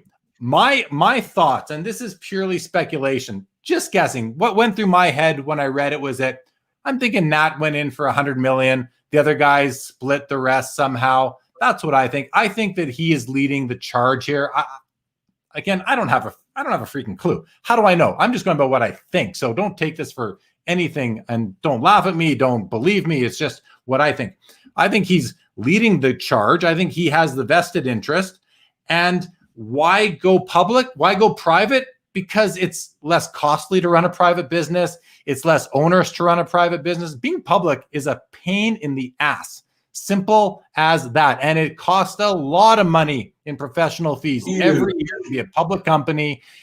Hundreds of thousands, if not millions of dollars a year to be a public company, just on legal and professional fees. So there's a lot and control. And answering to when you're answering to shareholders who know, let's get another thing out there. Public companies are owned by the public. The public has no idea what goes on inside these companies for the most part. So they're not really in a position to vote on things. All you read are the financial statements. And if you even read them, no, you're going off of press releases and what your friends are telling you most of the time if you're voting on any shareholder activity, if you're a shareholder in a private company, unless you are highly interested, which most retail investors simply are not. So tons of reasons to go private. And you're really going to take money out of the lawyers and the accountants' pockets and put it into the business is one big part of it, but it's control. It's accountability, who you're answering to. Brian, your turn. I mean, I don't spend other people's money, so I don't know whose money it is. I don't really care. What I can tell you is when I read down the names who's involved, I am knocked over impressed. I've never met Nat. Never met him. Never met Cohen, the owner of the Mets. Never met him. Never met any of these guys on this deal. Never met one of them. But you know what? I hold them in very high regard already because they're smart. And they're smart. I see it. And they have vision. And so I don't really care whose money it is. I don't care if Nat is $5 and the rest of it comes from. I don't really care. I love anyone who's creative and can see what other people aren't seeing. And very few people saw Collector's Universe stock at $70 and thought, man, that's a deal. They thought it at 20. They don't think it at 70. At 70, they're like, man, it's gone up a lot. But to see that high price and say, I don't care. There's a vision that's much bigger. I love these guys. I've never met one of them. I love them just because they have vision and they're smart. Yeah. I want to meet them now. So now, Nat, if you're watching, give me a shout. I'd love to. I don't go out to eat. I'd love to buy you virtual coffee because I'd like to get to know you because you're a smart cook. These guys are smart. So again, I think they're smart to go private. I think gives you more freedom to do the things you need to grow. You can now sacrifice short-term success for long-term vision. You cannot do that with a public company. One bad quarter, you get slaughtered and you can't raise money anymore. We looked at potential opportunities that involved either taking over a shell of a company that was there before or selling to a small SPAC. We looked at these things. And everybody we talked to, every investment banker we've talked to in our process and our journey has told us you don't want to go that road. You're going to spend $500,000 a year just being compliant. Yeah. And that's for a little guy like us. You're going to spend $500,000 a year to be compliant, with Sarbanes-Oxley, all the other crap you have to do. And you're handcuffed because everything is by the letter of what do you got to do tomorrow to hit numbers. And it makes you sacrifice what you think is the right thing sometimes to the numbers. And we don't want to be a slave to the numbers. We don't want to have to come out with a product before it's ready because we have to make the quarter. We want to come out with a product when it's ready because we need it to be good and want it to be good. Yeah. And I think there's all the reasons in the world to be private. Much better situation. Another thing to consider is that when you're a public company, you now have to watch your share price on a minute by minute basis. You're watching that all throughout the day as the CEO, the CFO, the executive. And it's its own entity. The stock price, the share price has nothing to do with what's going on in managing the business and running the business. It's decided by the public. And the public has no idea what you're doing inside. Shouldn't say no idea. Very limited exposure to really what's going on inside the company. So to be a slave to your share price takes way too much attention away from actually running a company, in my opinion. A couple comments here. Oscar Dad says, I think this will be good for grading in general. We'll keep BGS, SGC, etc. on their toes, and they will be trying to keep their respective market shares. Agree with that. Anna Orsini says, if there can be a pizza shop in every strip mall, how come grading companies can't put small shops in there so we could walk our cards in and they can also clear up some of their backlog? Well, the answer to that is control over the quality of the product they're putting out. And I think that's probably the biggest. How many people do you think touch your card when it gets sent in for grading? One person opens a package, it goes to a room, someone verifies the cards on the order. If there's any cards on the order that are not already in the system, someone's going to investigate those cards. That's another person. Then they go to grading. The grader grades the cards. Then they go back. They get slabbed. Then they get verified. Like 7 people, then someone ships it. 7 or 8 people are touching your order. You can't, it just doesn't make sense. It's just, you're going to have the infrastructure. It needs to be like it is. They need to have control, security. And segregation of duties. There needs to be segregation of duties between receiving and grading. Otherwise, duties. Security. These are valuable assets. You can't have them flying next door to Sparrow's Pizza. Or come on, I mean, you got to have a much higher. It's got to be Fort Knox in these places now. Yeah, no, lots of reasons for that. That will never, I don't think, happen. Now, if the idea of putting a grading machine in every card shop ever comes to fruition, then that might be different because you don't have a human grading it. But then, the security thing isn't an issue because you're in and you're out potentially, but who knows? Tiger Jordan says Nat has a positive reputation in the hobby and his collection is obviously revered. If PSA doesn't make transformational changes, I worry he becomes unfairly criticized for collector grievances. Yeah, good point. Good point. And I wonder how concerned he is about that, because that's motivation for him to really take the ship, take the wheel, and start steering this thing. I'm a poker player, and I read people. And what I read right now with him, I don't think he gets. I think he's going to march. I think he's going to do what they need to do. I think every guy, just the names I recognize in that group, they are marched by the beat of your own drummer kind of guys, and they're going to do what they think is best. And I don't think a bunch of guys who drive ice cream trucks are going to be able to comply. I'm not saying every collector's like that, but people who are like normal people are not going to be able to talk them out of this vision. They're not going to put them down. And like, I get concerned when I read people put me down on a message board. It pisses me off. They're not going to read the message board. They're not going to care. They're going to focus on the business. I care too much, probably. They're not going to be as in the weeds as I am, probably. They're going to focus on the big picture vision and strategic nature of what they're trying to do. They're not going to you're not going to talk them into being paranoid about doing things because you don't like what they're doing. They're really not going to care. They're going to do what needs to be done to take it to the next level. Yeah. Okay. And I hope that they do. Steve and Mikey from the Sports Card Expo are watching while breaking a box of Chronicles. Guys, good luck with that.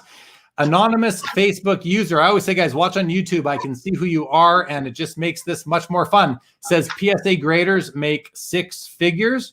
There's some do, but I know 3 that make under 50,000. Okay, they're rookie graders. I know people make all different ranges, but yes, some do make 6 figures. Okay, here comes a couple of comments, Brian. This one's for you, Brian. Gareth Miller says there will never be a junk wax era again. I like this guy's passion, but I strongly believe he's wrong on this.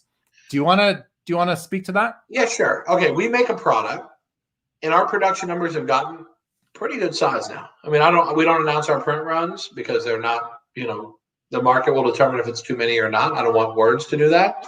But if we sold a third of what we sell now, Leaf would be extremely profitable. We'd be happy.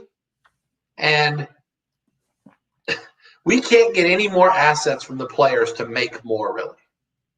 So we have to find new ways to grow our business because players aren't going to sign infinite amounts of autographs. We already can't get the guys to finish the autographs they commit to. And if you don't believe me, ask Panini. They're having problems too getting cards from guys.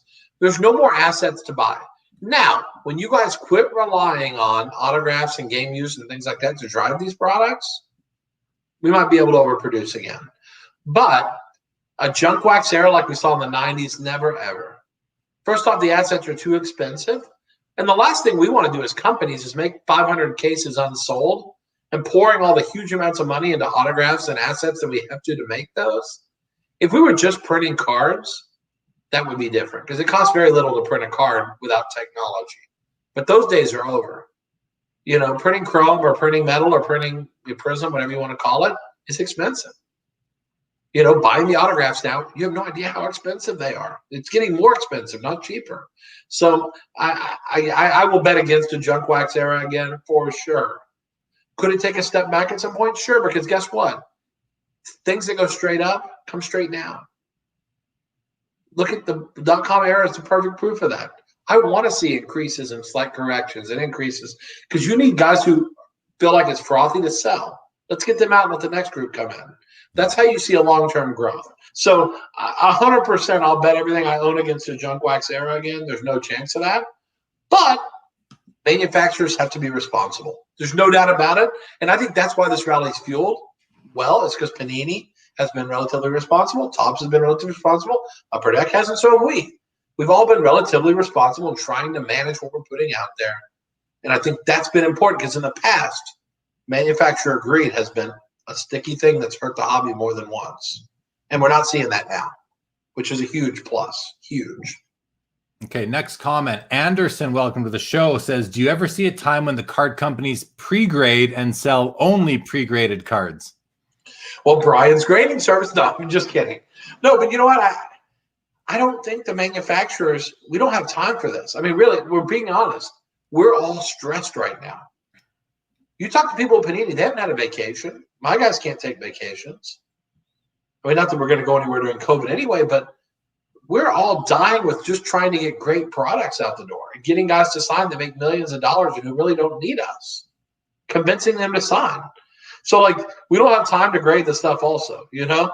Although, you know, if you want Brian's grading service, drop me a line at Leaf CEO on Twitter, and maybe you'll see Brian's grading service or Leaf grading someday. Who knows? Well, the other thing is that there's just not a demand to have every card graded. So while I understand the question to Anderson and appreciate it, I just think it would almost be ridiculous to the point where, you know, it's a good way to look at it is what percent, I don't know that we know the answer, but what percentage of cards get graded or are desired to be graded by collectors? And it's certainly not 100%. It's going to be much 10% or less. Yeah. Well, there's more commons than there are stars and sets. I mean, in Prism basketball, it's 30 cards that people grade. Yeah. Out of 300.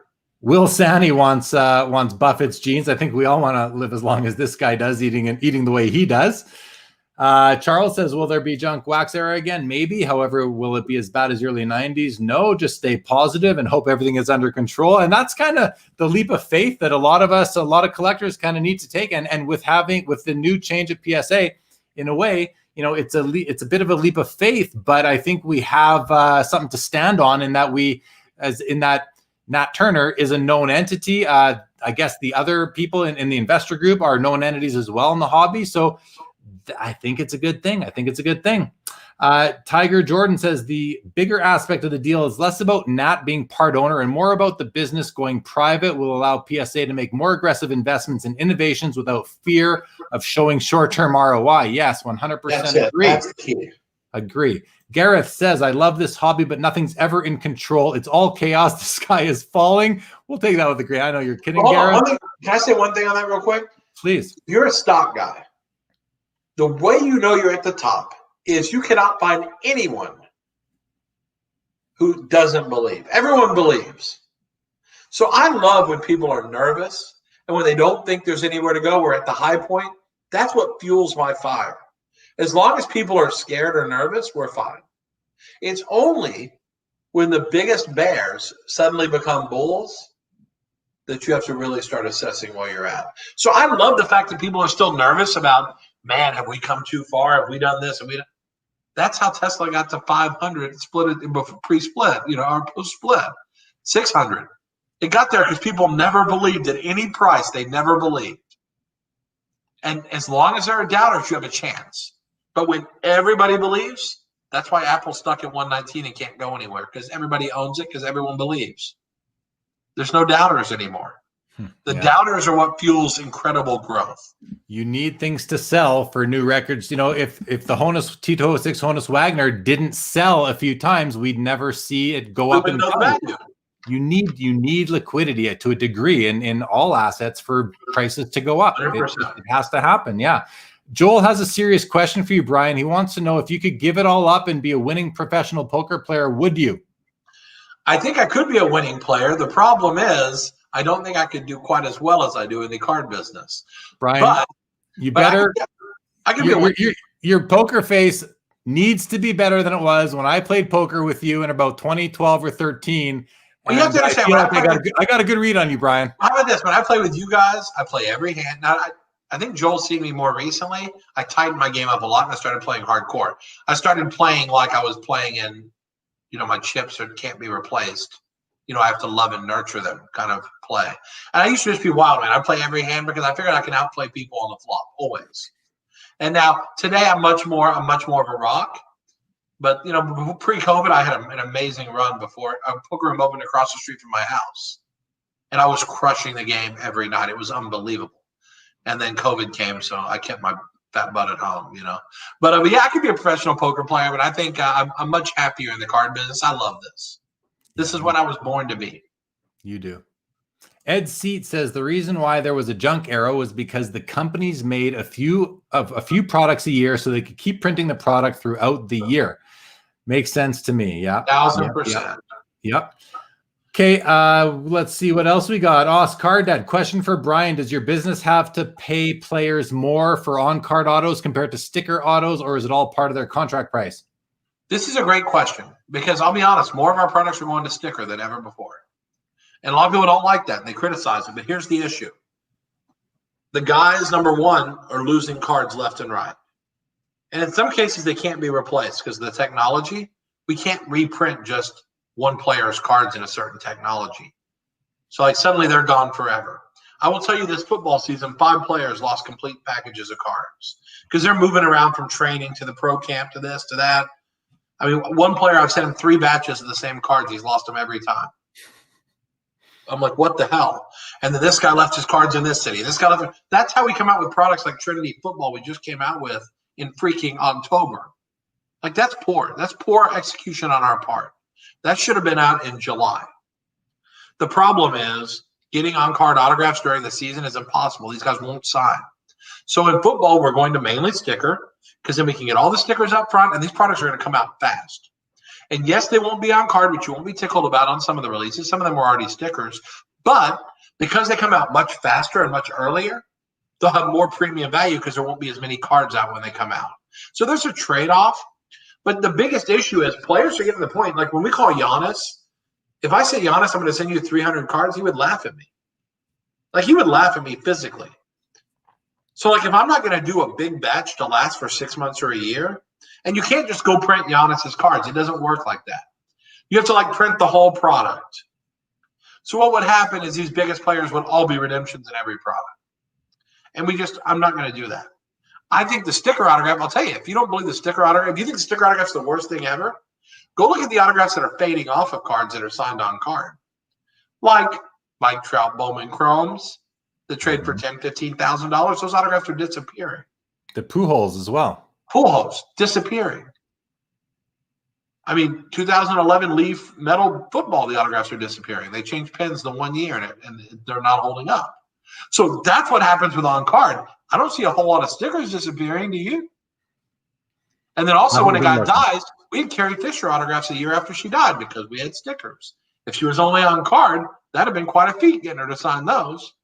So I mean, we're still doing Gordie Howe autographs. The guy's been dead for 3 years. We're still doing Gordie Howe autographs all the time. There you go.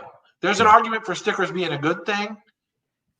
But again, a lot of people are going to see that as that's blasphemy. How dare I say stickers can be a good thing? But I think there's some positives that come with stickers and there's some negatives. As a purist, I love the player touching the card, but it's not exactly the same.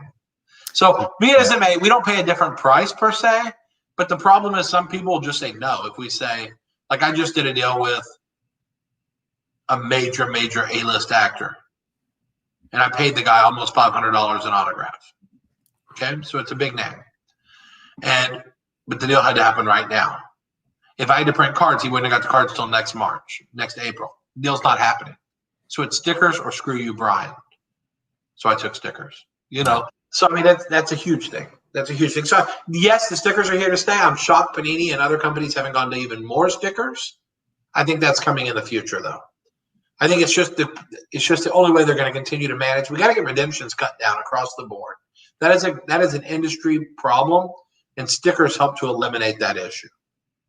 Yeah, and they help to reduce the redemptions that are in packs, and it's a problem. The redemptions have become a major problem. It's not fun. That's the not fun part of this business is redemptions. All right. Ziggy No says, I will keep saying it. We need more competition in the market. We would get better cards and more choices. I'm tired of Color Blast everything and Prism every color.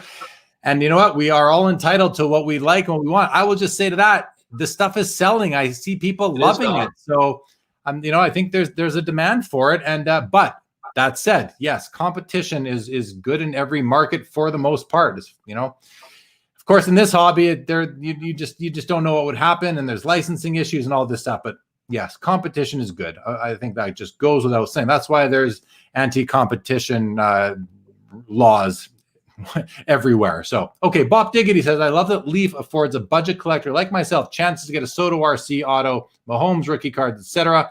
Cards that are 4 digits elsewhere. One suggestion is please put some quirky write-ups on the back. I got to agree with that. Enough of the congratulations, which I've been You don't like saying our for the past few weeks. congratulations? You got an autograph?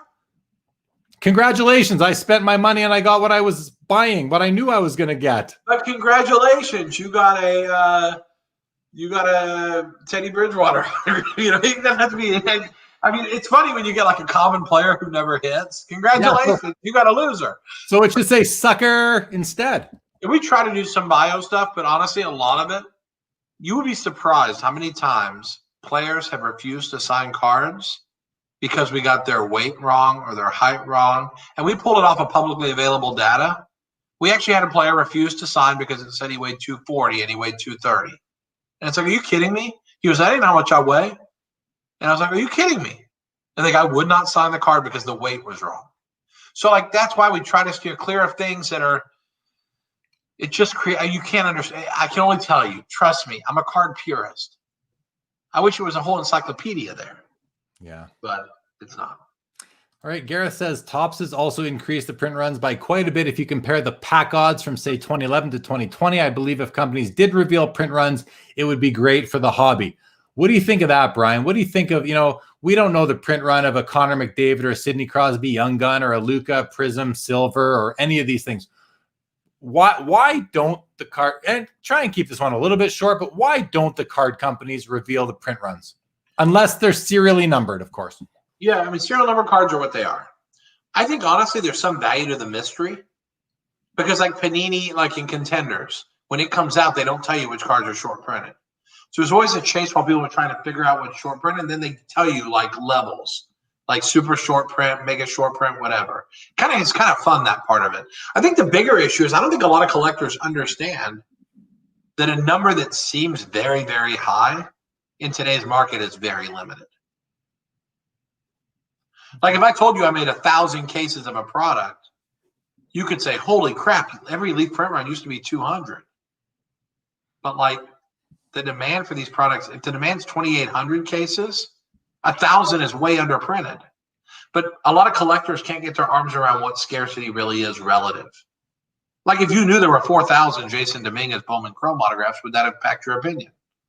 Does it change if there's only 1,500? Does 4,000 sound like a lot to you? But do you really have a good point of reference to know if it's a lot? That's the thing. Well, the only points of reference are other cards and their populations. Let's talk about the Luka for a sec. The Luka Prism, whatever the PSA 10 population is, call it 15,000 or something right now, maybe 17, maybe 18. To me, that's a fraction of the people that live in Dallas. Everybody in Dallas knows who Luka is. I'm not saying everybody in Dallas collects sports cards, but there's got to be 15,000 people in Dallas alone that want a Luka Prism rookie card. Yeah, no, and I think here's the thing. If there were only 500 of that card made, you wouldn't own it because you would never be able to afford it. And not you, but you generally, people would not be able to afford these cards. You need there to be that many Luka Prisms out there so that you can actually own one. And guess what? How many shares of Apple stock do you think there are? There's plenty. You can buy as much as you want, but it's still worth owning. And I'm not saying this is Apple stock, but any alt investment. It doesn't matter how many there are as long as there's twice as many people that want it. And the production now is too low compared to what demand is. Demand is at an all-time high. And hopefully it stays there. Hopefully it stays there. Super Bad says, I think people are using their profits from the stock market to buy into sports cards. Yeah, it could be. They're getting their money from different places. Gareth says, I appreciate the interview, guys. I'm not trying to be a hater. Jeremy already has a hater from the Virtual Expo. Yes, I do. And I got to say, that's a bit of a feather in my cap to have a hater. I think it's my first one. I got a few. Congrats. Welcome. Yeah. Thanks, man. Thanks. We'll have a cheers next time I see you post-COVID. Charles says, at the end of the day, guys can be investors or collectors, but it's all about the cards, man. There you go, Charles. Bringing it back down into perspective. It's all about the cards. Nothing matters more than the cards. We love the cards. Legion says, can we get any juicy hints on next year's Pop Century signers? Love the product. A fun distraction from the stress of sports collecting. You got anyone you can tease us with, Brian? Yeah, I'm trying to think. some of the headliners that we have, and there will be, how about this? I can also tease that in addition to Pop Century, there will be an ultra low print run Pearl Pop Century, which will be a high-end entertainment product. But I can tell you the rare signers we've already gotten. Michael Keaton has never signed before. He was Batman. He's an expensive autograph. Like photos on eBay are $300, $400, $500 on Michael Keaton. I couldn't believe my eyes, but he's expensive. Michael Keaton signed. We got Sly Stallone this week. So Sly Stallone will be signing for Pop Century next year. We're getting Ray Liotta. I just did a rapper a few minutes, Fetty Wap. I don't know if you know Fetty, but he's great.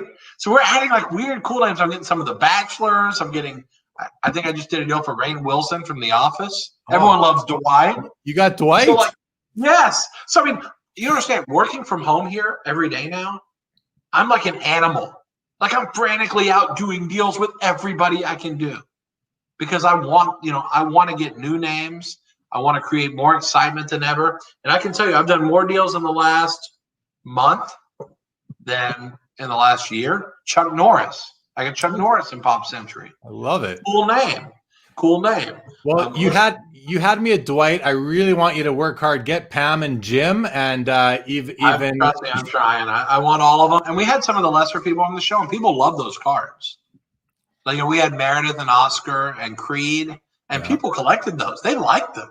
So I know this is going to be exciting. And again, Stacy Keebler, the old WWF girl or whatever, the very popular, beautiful gal.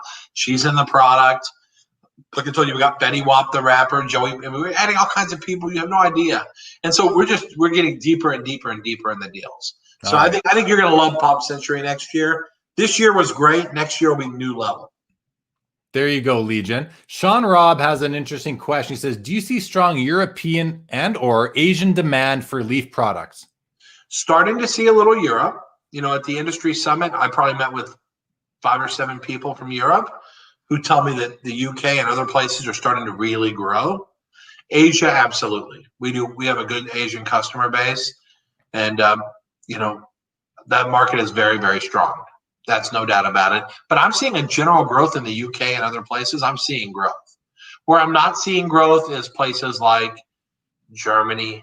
And I mean, like some of those markets that there are some hockey customers there, you're not seeing the other sports really take off like I thought they might. But the UK is starting to pick up. So that's promising. But again, we sell everything we make. Today we sold out of Valiant Baseball in 30 minutes. That was how long it lasted. 30 minutes we sold out. So there's not like a lot. I don't need to go chase customers all over the world. I can't take care of the United States. I can't take care of Texas. I can't take care of their customers right now. We turned away over 100 people, dealers on Valiant Baseball. We turned them away and said we couldn't supply you because they replied 35 or 40 minutes after I sent out the email. That's the problem with the industry, but that's why I'm telling you we're in the second inning of a 9-inning game. Yeah, that's a good sign. That's a really good sign. All right, Chris West says, some sticker autos look nice if the design is made with them in mind. After the fact, slapping a sticker on looks bad. I'm with you 100% on that. 100%. Joe goes on to say, does Leaf instruct players to keep the autos on the sticker and not have the signature spilling over so that it's incomplete? That is a challenge. That's the worst thing about stickers. And it's hard to keep the autograph on the sticker, especially when a guy has a big autograph. So like right now, we have a deal in place for a great player, one of the greatest players in his sport ever. And the deal's about to fall apart because he can't sign a sticker. But he wants all his autographs done in the next 14 days. And I'm like, we can't print cards for 5 releases in 14 days. And he said, I can't sign a sticker. My hands are too big. Which tells you he's probably a basketball player. And he can't sign stickers. He said the sticker was about 5 times the size I could sign. So why don't you do a bigger sticker? Well, he wants a sticker that's like triple, quadruple our sticker now, which would take the whole card up. So which I don't know if we can do a sticker that would cover the whole card. Maybe, who knows? But like Mike Tyson can't sign stickers anymore. And you don't want him to because he could barely get his name on the sticker. Sometimes it's not their fault though. Like Tim Curry, who is like in a wheelchair and is in a terrible shape. The fact that he gets ink on the sticker at all is pretty impressive, And so some people, it's a physical issue, and so I don't want to pick on them because it's a physical issue. Yeah. Other guys like Tua, his autograph's just big and fast, and it's just impossible to sign 1,000 stickers and stay on the sticker. It's impossible. And so we know that's an issue. You know, we try to weed out the ones that are terrible. But if a little bit goes off the sticker, you know, I'm not like this one place I disagree with Beckett. Like they give 9 autographs if any part of the autograph goes off the sticker. I don't think that's probably the right way to do it. But yeah, we wish they would. Again, that's part of the issue is there's no way. What am I going to do? Tell a slice to loan you're out because you got 3 stickers off the sticker? Yeah. Not going to happen. Yeah, exactly. Okay. Greg, who works with you at Leaf, says we have stickers of about 8 deceased hockey legends. That's cool. I mean, products can keep on coming. That's nice to know. Tim Witzman says, Brian, I don't know if it's been asked yet, but would you ever consider making a Pokemon buyback product? People have asked me about this for years with Magic. They wanted a Magic buyback product. And I got to be honest, the stuff is so expensive now. I'm just not sure that, you know, I'm not sure what you'd make or how you'd price it or, you know, I mean, honestly, we got to stay in our lane. We're going to cut back the number of buybacks we're making next year anyway. And we made 5 buybacks this year. We're cutting it back to 2 next year. Not because they don't do well, because they do phenomenal. It's just we're stretched right now. We have to pick our spots and pick which products take priority. And our original content, like the multi-sport products and stuff, are doing so well. We've got to focus on those. So we're actually going to cut back on buybacks. So I don't think I'll be adding Pokemon or Magic anytime soon. But you never know. I could always surprise someone if the right deal popped up. Okay. Yeah. You know, and there are opportunities there. There are lower buy-in points in Pokemon where you could do something, and it would obviously sell out. There's no doubt about that. Absolute says, can stickers be better incorporated into the card so they don't just seem slapped on there? We've addressed that since the comment. And Greg Cohn, who does our production or a lot of our design and organization and product development, does a really good job of integrating those stickers. Sometimes there's less integration than others. That's this Greg Cohn right here, who Chris, yes, he is the product builder for Leaf. ComC Barry is in the house. Welcome, Barry. Barry at ComC says, my thought is that companies compete for a bigger piece of the pie, but the industry also collaborates to grow the pie. That wasn't really evident in the junk wax era. Correct. Well said, Barry. They used to say greed is good, but greed was what caused the junk wax era. Enjoying success is not the same as greed. Yes. Okay. What else we got here? I'm just scanning a few of the comments here, guys. We've got a couple long ones, so they take me a bit to scan through, but I'm going to put this one out here from Ziggy says, but Panini does tell what is short print. If the manufacturers want us to trust they are protecting the hobby, they should release print runs after X amount of years. Not right away, but they should be released. When was the last time Panini told you how many cases of a product they made? But that's not the issue. That's not the question, Brian. The question is not when, but if and should. And is this one of these things, Brian, where it's like, are we better off not knowing? Not because it's a number that would tank anything, but is it better for the values of the cards? What's the number one reason why they don't put out the print runs? Is it the mystery? I don't know. I think there's some element to let the market figure out if the number's right, and don't try to get preconceived notions to it. You know, I've never really thought about that. We made a rule when we first started Leaf that any case that's printed under 300 cases, we would announce the print of, which is why some products are numbered. You'll see numbered cases, but you'll never see a case numbered over 300. That was my initial thought when we started in the business, was if something is truly, truly mega short in case production, let's number the cases. But over a certain point, the numbering doesn't matter anymore. Like what I hate is when you open a pack of cards and you get a card number to 9,999. Why waste the foil on that? Yeah. You know what it cost them 15, 20 cents to stamp that number on there? To tell you that they made 10,000 of them? That's not perceived scarcity in a world where cards numbered to 25 sell for $3. True. I mean, why would you number something to 10,000? So this is, I think at this stage, you can't argue with the fact that if you look at what people pay for refractors and prism silvers and these different things, not numbering those cards has not meant a hill of anything. You know, we can talk. We can talk all day about they should tell us this, but Greg jumps in here and he says there's a huge difference between assuming there's 2 million Connor McDavid Young Guns and having it confirmed will never happen. Greg worked for Upper Deck. He works at Leaf now. I think when he says it will never happen, we just got to accept that. And to the guys that are, you know, like Ziggy, who likes to talk about this and say we need to know, it's one of those things where I think we just have to take it for what it is. and move on. I think there's bigger fish to fry. Dennis says, as an autograph guy that I am, what do you think about the weak signatures the players have nowadays, and do you try to control it, Brian?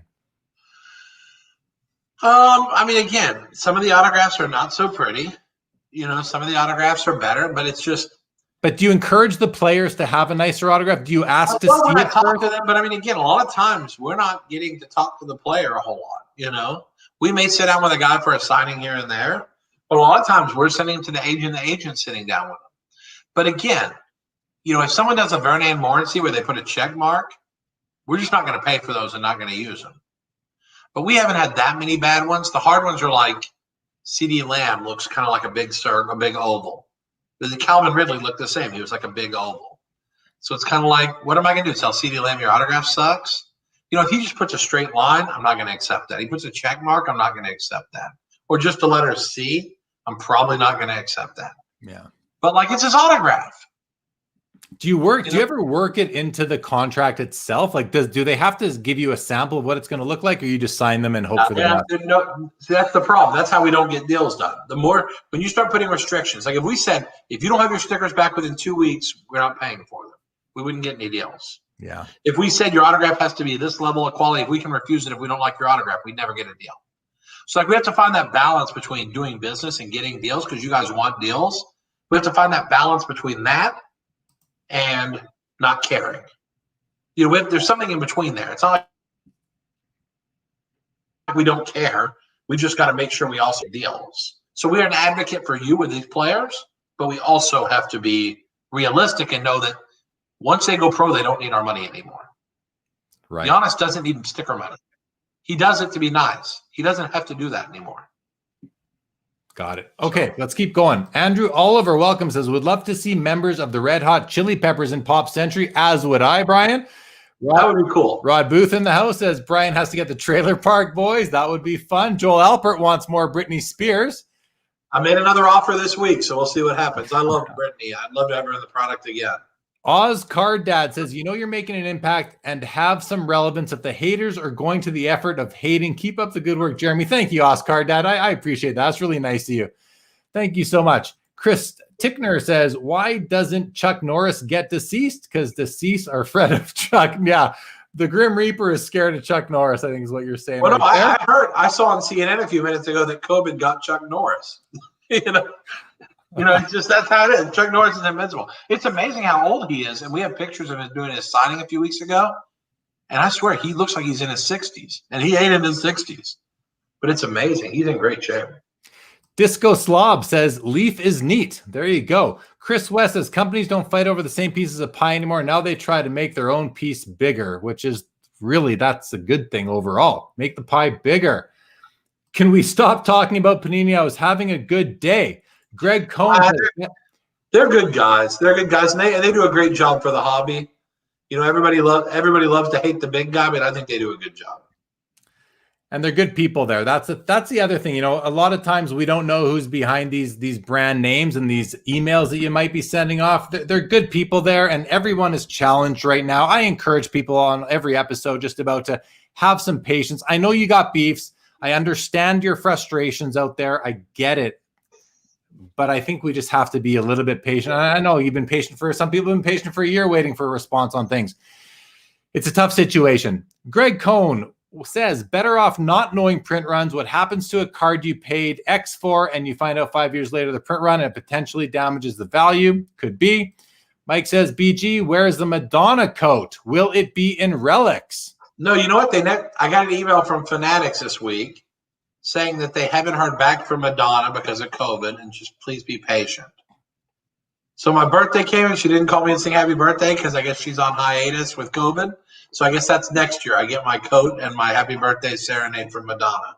So Madonna is not fulfilling her redemption. Even Madonna can't get her redemption back, guys. She's busy. She got a bunch of kids, She's busy. She's just like everybody else that works in this industry is busy, and life is busy, and COVID, and people aren't working at that. We're working from home now, all that kind of stuff.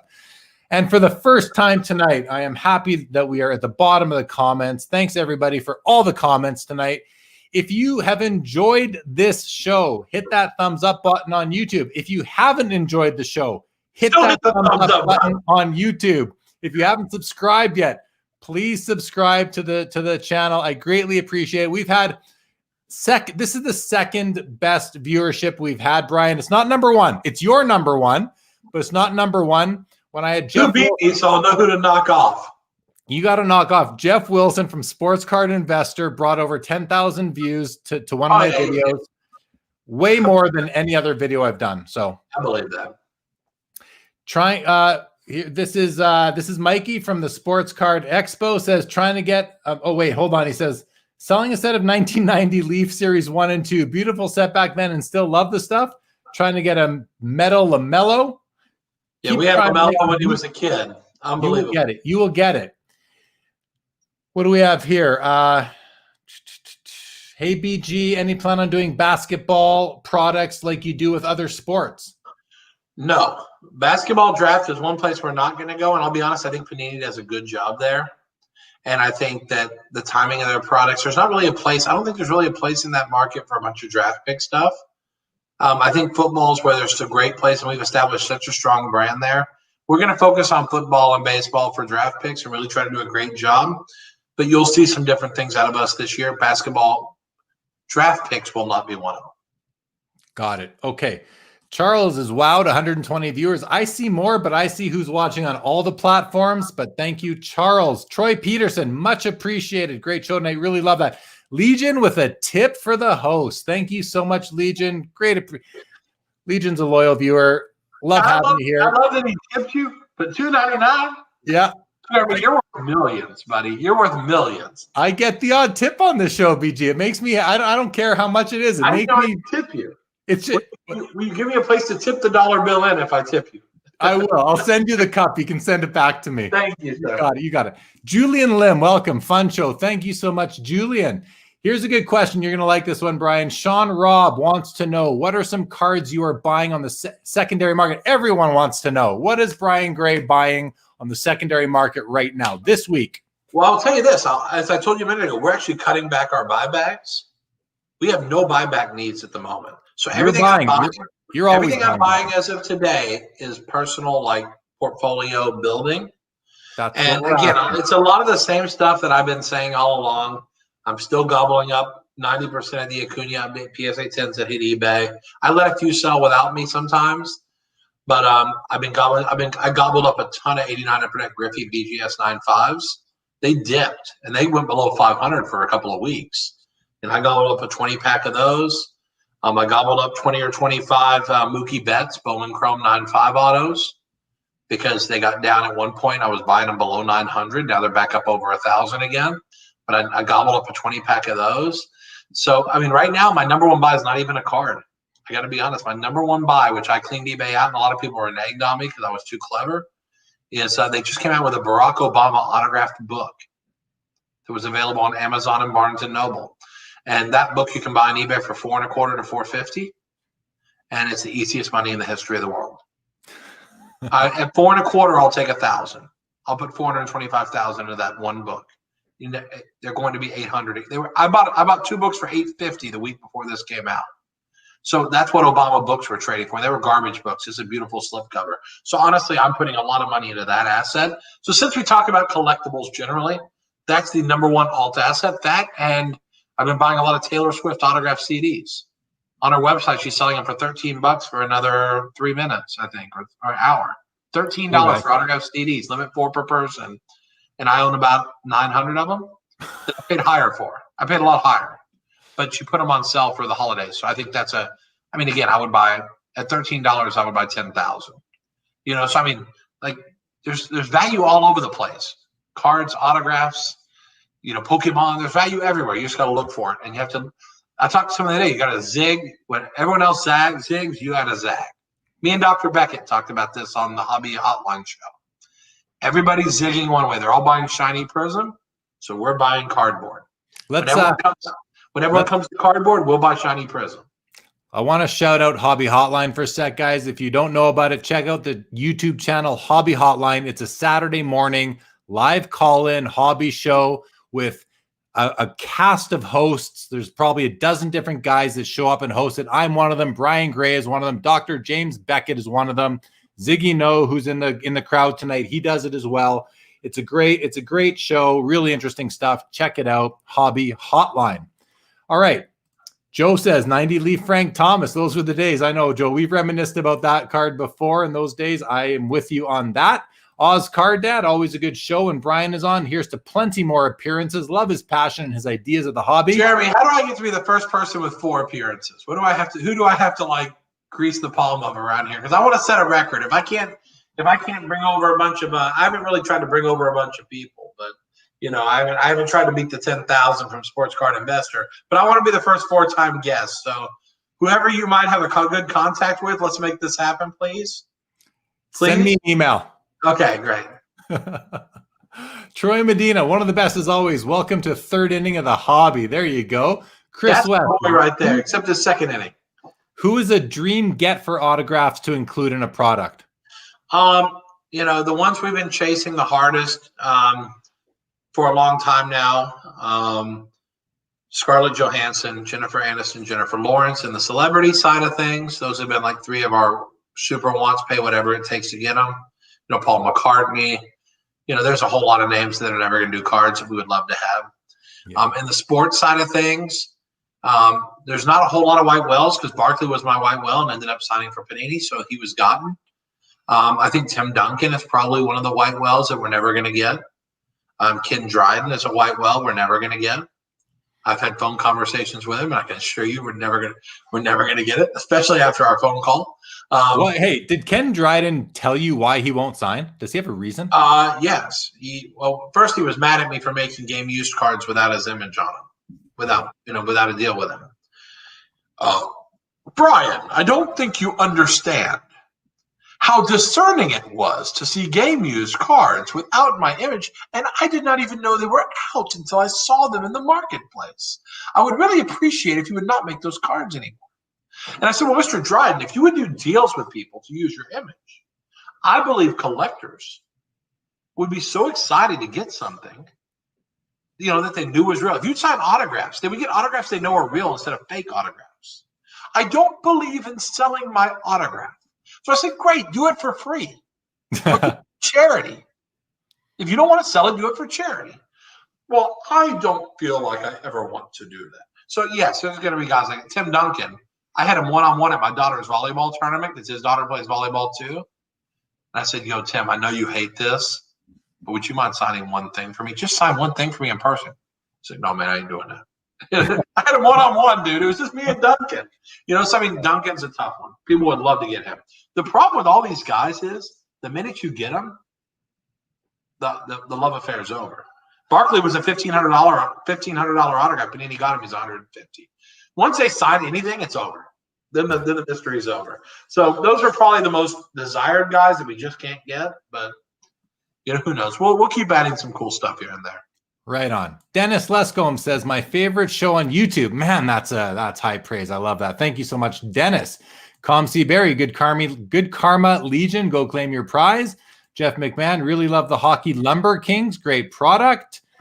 Charles says, my dad has a whole bunch of 90 Leafs hockey. Some really good pictures. Dave Kaplan in the house. Dave will be my guest on After Hours on this Saturday after the episode with former NHL goaltender Joe Daly. Legion says, hi, Barry. Always good to see you. Oh, yeah. Sometimes I read these comments where the guys are talking to each other. Brian just gets out in front of me there. Oz Card Dad says, Brian, have you ever had any cards of yourself in any of your I got 4 of them right over there somewhere. Not in the packs, but I've signed some at one of the Nationals. I signed some inscriptions that were pretty funny, I think. And then I've done a couple of different cards that we sold. Like we sold one card at the National that I gave all the money to charity.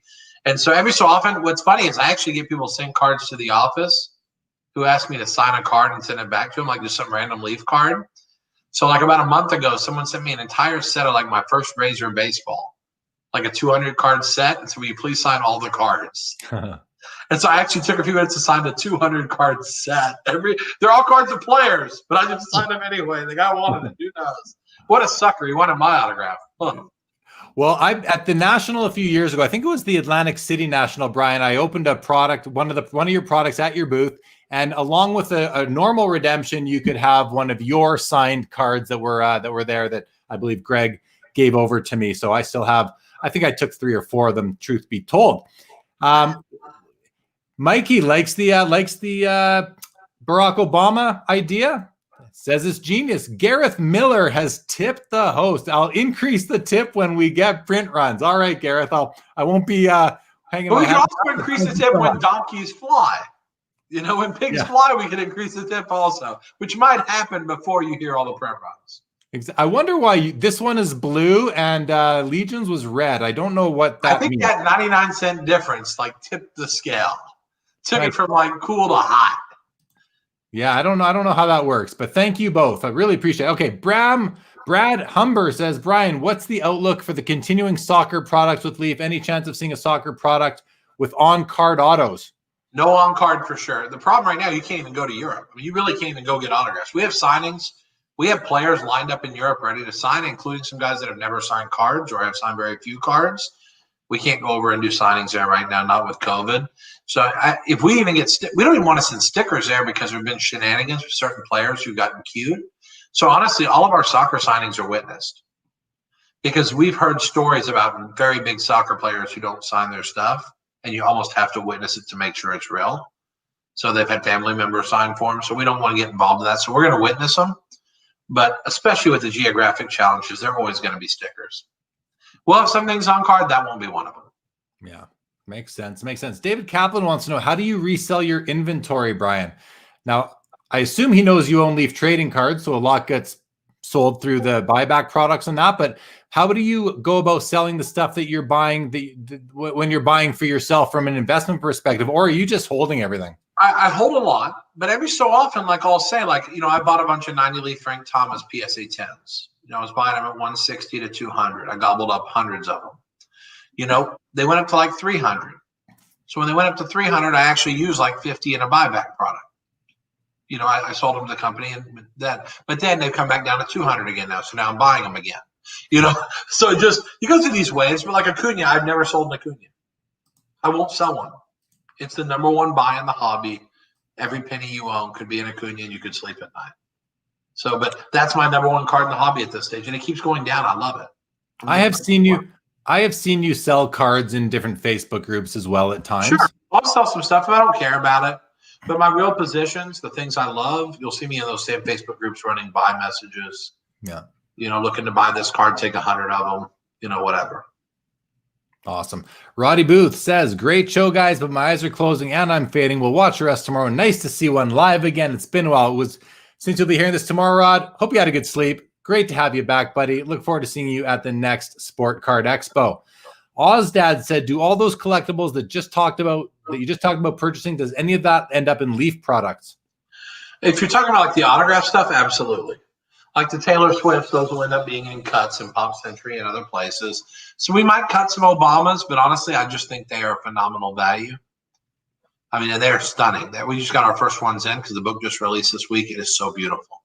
Beautiful slipcover book, big, nice autographs, clean on the title on a blank page.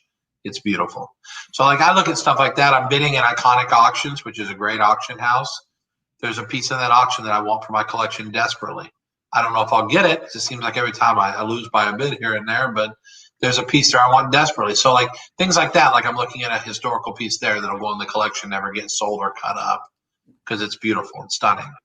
But a lot of the stuff, we have to look at it and say, if it will make a product better from Leaf, I'll sell it to the company, or the company will buy the asset and use it. No doubt. Yeah. And I want to shout out Iconic Auctions because President Jeff Wolf was a guest on the show a couple months ago, and they are the company that sold that Pokemon Charizard first edition Shadowless to rapper Logic for $220,000 or so. So those guys are really gaining some ground in the auction market, the traditional auction market. No doubt. Colin Murray wants to know, how high can Kobe 96 Topps base and Chrome rookies go? Brian, any comment on that? I like Chrome better, probably still. I mean, the top stuff has gotten really expensive across the board. I buy a lot of those for buybacks, but the Chrome stuff, I still think there's room to grow in that. Kobe was a bit more loved. LeBron is good, great actually, but I think Kobe was more loved. And the untimely death has taken him to a new level of iconic status. It's almost Tupac-ish. like he's become an even bigger legend because of what happened. And I think his stuff is probably underpriced relative to LeBron and comp cards like that. It's good. Again, I like things where I can make 10 times my money, and I don't see a 10 times on. I think Acuna updates will be 1,000. They're 130 right now before Kobe's go up by 8 times. I don't think. Yeah, the 8X on Kobe happened. That already happened. About the fall. You missed the 8X. Now you're looking for a 2 or 3X in that card. Yeah. Disco Slobs ripped 4 boxes of Lumber Kings, one of my favorites this past year. Thank you very much. Joel Alpert wants to thank you for the reminder. Just bought 4 more Taylor Swifts. Charles says, damn, Dave, I'll buy that after hours slot off you. Charles, you don't have to buy an after hours slot. We'll schedule you in for another one, buddy. Send me a message. We'll get you in, my man. We'll get you in. You should be optioning those spots off for charity. You might be able to raise some nice money for charity for who gets to sit next to you for these after hours spots. You never know. I'm sure they'll go for big bucks. Mikey says, Brian, when are you going to make an appearance at the Sports Card and Memorabilia Expo live or virtual? You were at the first one. You weren't at this last one. I don't even think I went to the first. I don't think I went to the event. I went to this one, honestly, and I peeked in a couple of rooms, and I just don't see how I can buy it. Like, I went there with the idea I was going to buy, and it's a hard interaction. It didn't really fit how I'm used to buying things. Like, I like to look at a selection of stuff and say, I'll take, what's this? How much is it? For me buying from you at the show, Jeremy. It wasn't the same. I can't buy in that environment. So I would challenge you, Brian, because I had it set up where you probably could have. So I'm gonna challenge you to challenge your own notion on that and give it another chance next time. I went 6 rooms at this last one, and a lot of them were not organized well. That's right. That's the fact. But myself, Amit, who goes by 99 goals, we had a good. I did lots of deals again, and people were very appreciative of the organization and how easy it was to skim the card. So it will work, and I challenge you to give another chance. Come by my booth. Give up so quick next time. Yeah, come by mine. Check out Amit's. Another Doug Lother's Apple Tree. He had a good booth. There were some that were done right. So, and more. It'll keep on getting better.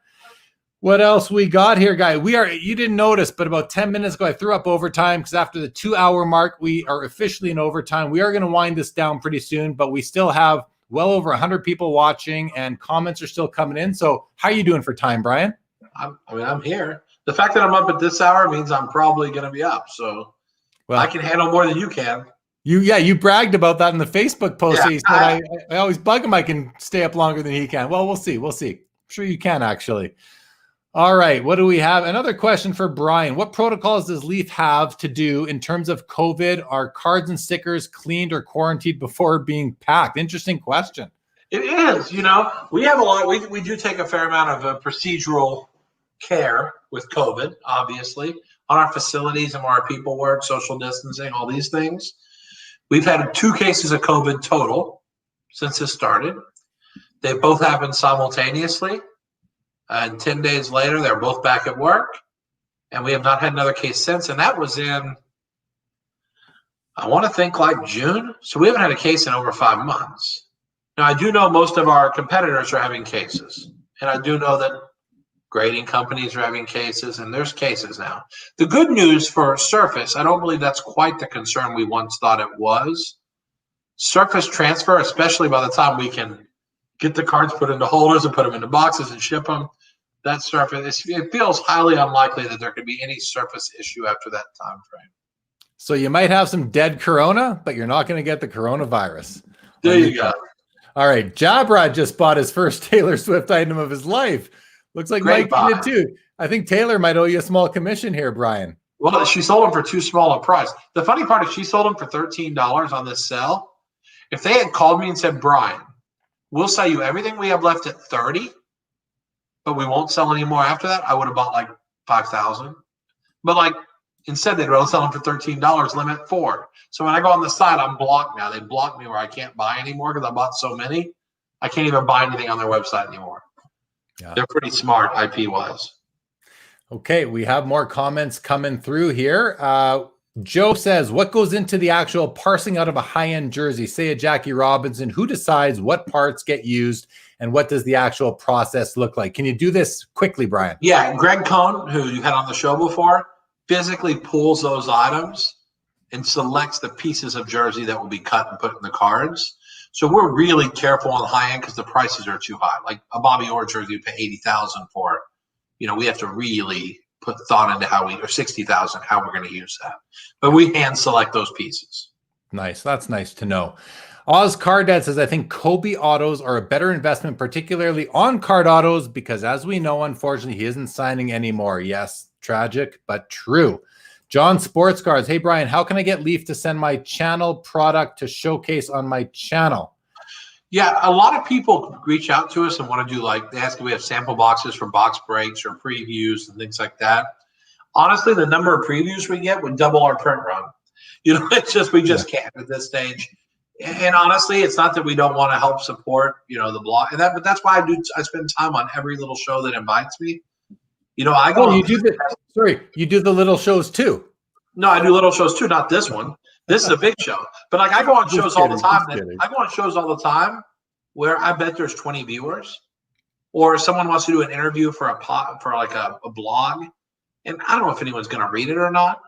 But I feel like that's where I can really invest in helping to educate, improve awareness, improve brand awareness, be an advocate for our industry, all those things. So I choose to make that my contribution. It'd be easier for me to send out boxes and give my time up because I can't replace my time. I can replace the boxes, but I feel like the time is a better use of our assets. I think I think it's generous of you. And I think it's important that you go on some of the starter type of podcasts and shows, because some of them are going to grow into bigger shows. And, they get in a lot, even myself, having good guests early was a great way to launch the show and turn it in, to keep it growing and evolving. So I encourage you to keep on doing that. But even in our pre-show, you asked me, is there anything you want us to promote or anything? And what do I answer every time? No, not really. I didn't ask you that this time. I asked you last time. I didn't ask you that today. I don't need to promote anything. The product sells and it's good. I asked you if you wanted me to put anything on the ticker for you. But yeah. But I'm saying generally people ask me, well, what do you want to promote? And I'm like, I'm not here to promote stuff. I'm here to talk about the industry. You're a hobbyist. I'm a hobbyist. That's the difference. And that's where you're going to lose it when you have some Ivy League grad running a company versus still a grad, but a card collecting grad. Yeah. Legion with 7 rounds of applause. That's pretty good from Legion. Thank you so much, Legion. What do we have here? Charles says Eddie Shack is an auto I think is underrated. Such an icon in hockey. Also sold Christmas trees. What's not to like? Can't forget his Pop Shop commercial. Mikey with a look at this. We are on fire tonight with the tips. Thank you, Mike. Super sticker. I don't really know what these things mean, but that's pretty darn cool. Thank you, I will Mike. say that's $2 Canadian. What's that, like 40 cents? Just kidding. Oh, that's why it's blue. That's why it's blue. I know it's $1.50, but still, blue money. Thank you, MKEM. Oz Cardad. Maybe Brian can go for the longest show if he can't get most views. Longest show right now actually belongs to Brian, from the vendor of when Brian purchased In the Game from Dr. Brian Price. Another Brian. Dr. Brian Price holds the record for the longest episode of Sports Cards Live. Jay says, BG, any plan to produce F1 cards? No. Okay. Nice quick answer. Let's leave it at that. We are again at the bottom of the comments, guys. Awesome. Thank you, everybody, for jumping in tonight. Brian, I mean, or he can set the record for most tips on a show. Maybe. I think it's actually done. You've got that record right here tonight, Brian. I think you got it. Tip over here. This side over here is where you want to put the BG tips, not that side over there. All right, man. I think we covered most of everything that we kind of planned on. We talked about the PSA deal at length at the beginning. Lots of other things. Any final comments, guys? Put them out there. We'll bring them out. We'll do some final thoughts from Brian, maybe some from myself. I will remind everybody this Saturday, former NHL goaltender Joe Daly, also a guy who's in the industry, owns a card shop in Winnipeg that he's had, for over 30 years. So that will be pretty awesome. Be sure to check that out. Next Wednesday, guys, no show. I will actually be a guest speaker on Sports Card Investors and eBay's Holiday Virtual. So you'll want to check that out streaming on YouTube. And then we've got a couple more shows coming. we'll see where the holidays bring us in terms of content, but planning to keep this going, guys. So appreciate everybody being here, everybody taking part. Lots of comments rolling in, guys. I appreciate it. Brian, we're at 2 hours, 20 minutes. What do you got? Summarize this thing. What do you want to leave everybody with? I mean, listen, all I can say is I've never been more excited about our industry. I'm a total bull. And you have to trust me. The PSA purchase is the first of what will probably be many in the next 6 to 12 months. I think you're going to see a lot of transactions in this industry. And every one of them, I hope you can see the vision that these people who are spending massive amounts of money to buy into this business, they see it. I hope you can see it too. And as you see these deals, you'll start to figure out that there is a big, massive trend for this industry to take a huge jump. We've taken a big jump, but we're about to take a huge jump. And it's just, it's exciting. We went through a lot of hard times in this hobby. 94 baseball strike, overproduction a few times, We've gone through some tough periods in the hobby. Financial crisis. We went through some tough spots. Yeah. But to come out like this, it's resilient. It truly is a Cinderella story. And that's fantastic. So that's what I just leave you with. Hey, I couldn't be more bullish. Again, I wish some of the modern wax prices would be a little more easy to swallow, because I don't like that it prices so many people out. And you can't buy a blaster box unless you know someone. It's unbelievable. Yeah. But listen, it's going to be it's an exciting time, and it's better that people want our products in the marketplace than don't. If there was no demand, we'd be whining that no one wants cards anymore. So let's complain because there's not enough cards to go around. Yeah. Well, listen, we were going to wind down, but there's more stuff coming in, man. So I'm going to run through some more of these comments. All right. We got you here. We'll get you back maybe January, early February type of thing. So I get my 4th appearance before anybody else. That's the most important thing. I can, what you asked for it. I can promise you that. Chris says, have you ever considered doing a product, like a documentary that shows a product start to finish? Would love to, but honestly, we can't even go on the floor of the factories ourselves anymore. They won't even let us in the factory where they print and cut. With COVID, it's even worse. Of course. But honestly, they don't want us coming and meddling. They want us to hand the job over. They'll give it to us to make sure we're happy with it. But we're not even allowed to go. So we couldn't even show you video of the process anyway anymore. So you're talking, this is because you outsource the printing. When you say we, you mean Leaf and the other card companies as well? Yeah, all the card companies. None of us print our own stuff. So when we farm that out, no one's letting us on the floor. Maybe they'll let you on the floor to look at one thing, but they're not letting you hang out there and watch the process. No way. So we couldn't do that. But I'll tell you, I've considered writing a book about the last 30 years in the hobby, which, again, I can barely get these products. I got to focus so much on Leaf. I can't even think about it, but I will someday write a book. Maybe after we get bought, maybe I'll do that. Do it. I'll buy it. I'll read it for sure. BG is so down to earth, says got sports cards. Very nice. Thank you very much for that. Garrett says, can you get Lance Johnson and more of your products? I know he wasn't a big star, but he's my PC. Hook it up, BG. Leave you with that. Brad Humber, any thoughts on doing a sports entertainment cross product, i.e. a card with an auto of Drake and Steph Curry, or Spike Lee with the New York Knicks legend? Could happen. We could do Rocky 8. How great would a Sly Stallone Mike Tyson duel be? That's awesome. Cool. Yeah, that'd be cool. That's pretty awesome. That'd be cool. Oz Card Dads, let's all tip Brian, then he can reinvest it for us back into the hobby for sure. Jeremy, how about getting Nat on it? Yeah, I love the A on the end, Joe. California Joe puts the A on the end for the Canadian. I'd love to get Nat on, Joe. Of course I would, 100% for sure. Gareth, he played baseball in the 90s, by the way. You may as well clarify in case Brian doesn't know who Lance Johnson is, Gareth. Good on you. Yamwax, Brian makes me say, holy cow, he's right every time he guests. Awesome conversation. Thank you, Yam. Always great to have you in the audience. Will Amit's auto ever be on a card? Thanks, Charles. We'll keep on going though. Maybe a rookie buyback. You can't buy blasters unless you have a bot or camp at the store. That seems to be the situation right now.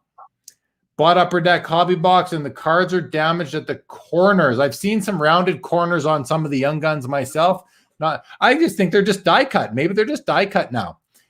Disco says he's always an amazing guest every time. Thank you, Disco, on behalf of Brian. Let's get some more big investors to jump in and add fuel to the fire. Thank you, gents. Thank you, Ziggy, Spike Lee, and Reggie Miller. Good show again. Thank you, Paul. End of the comments, Brian. Let's wrap this up, everybody.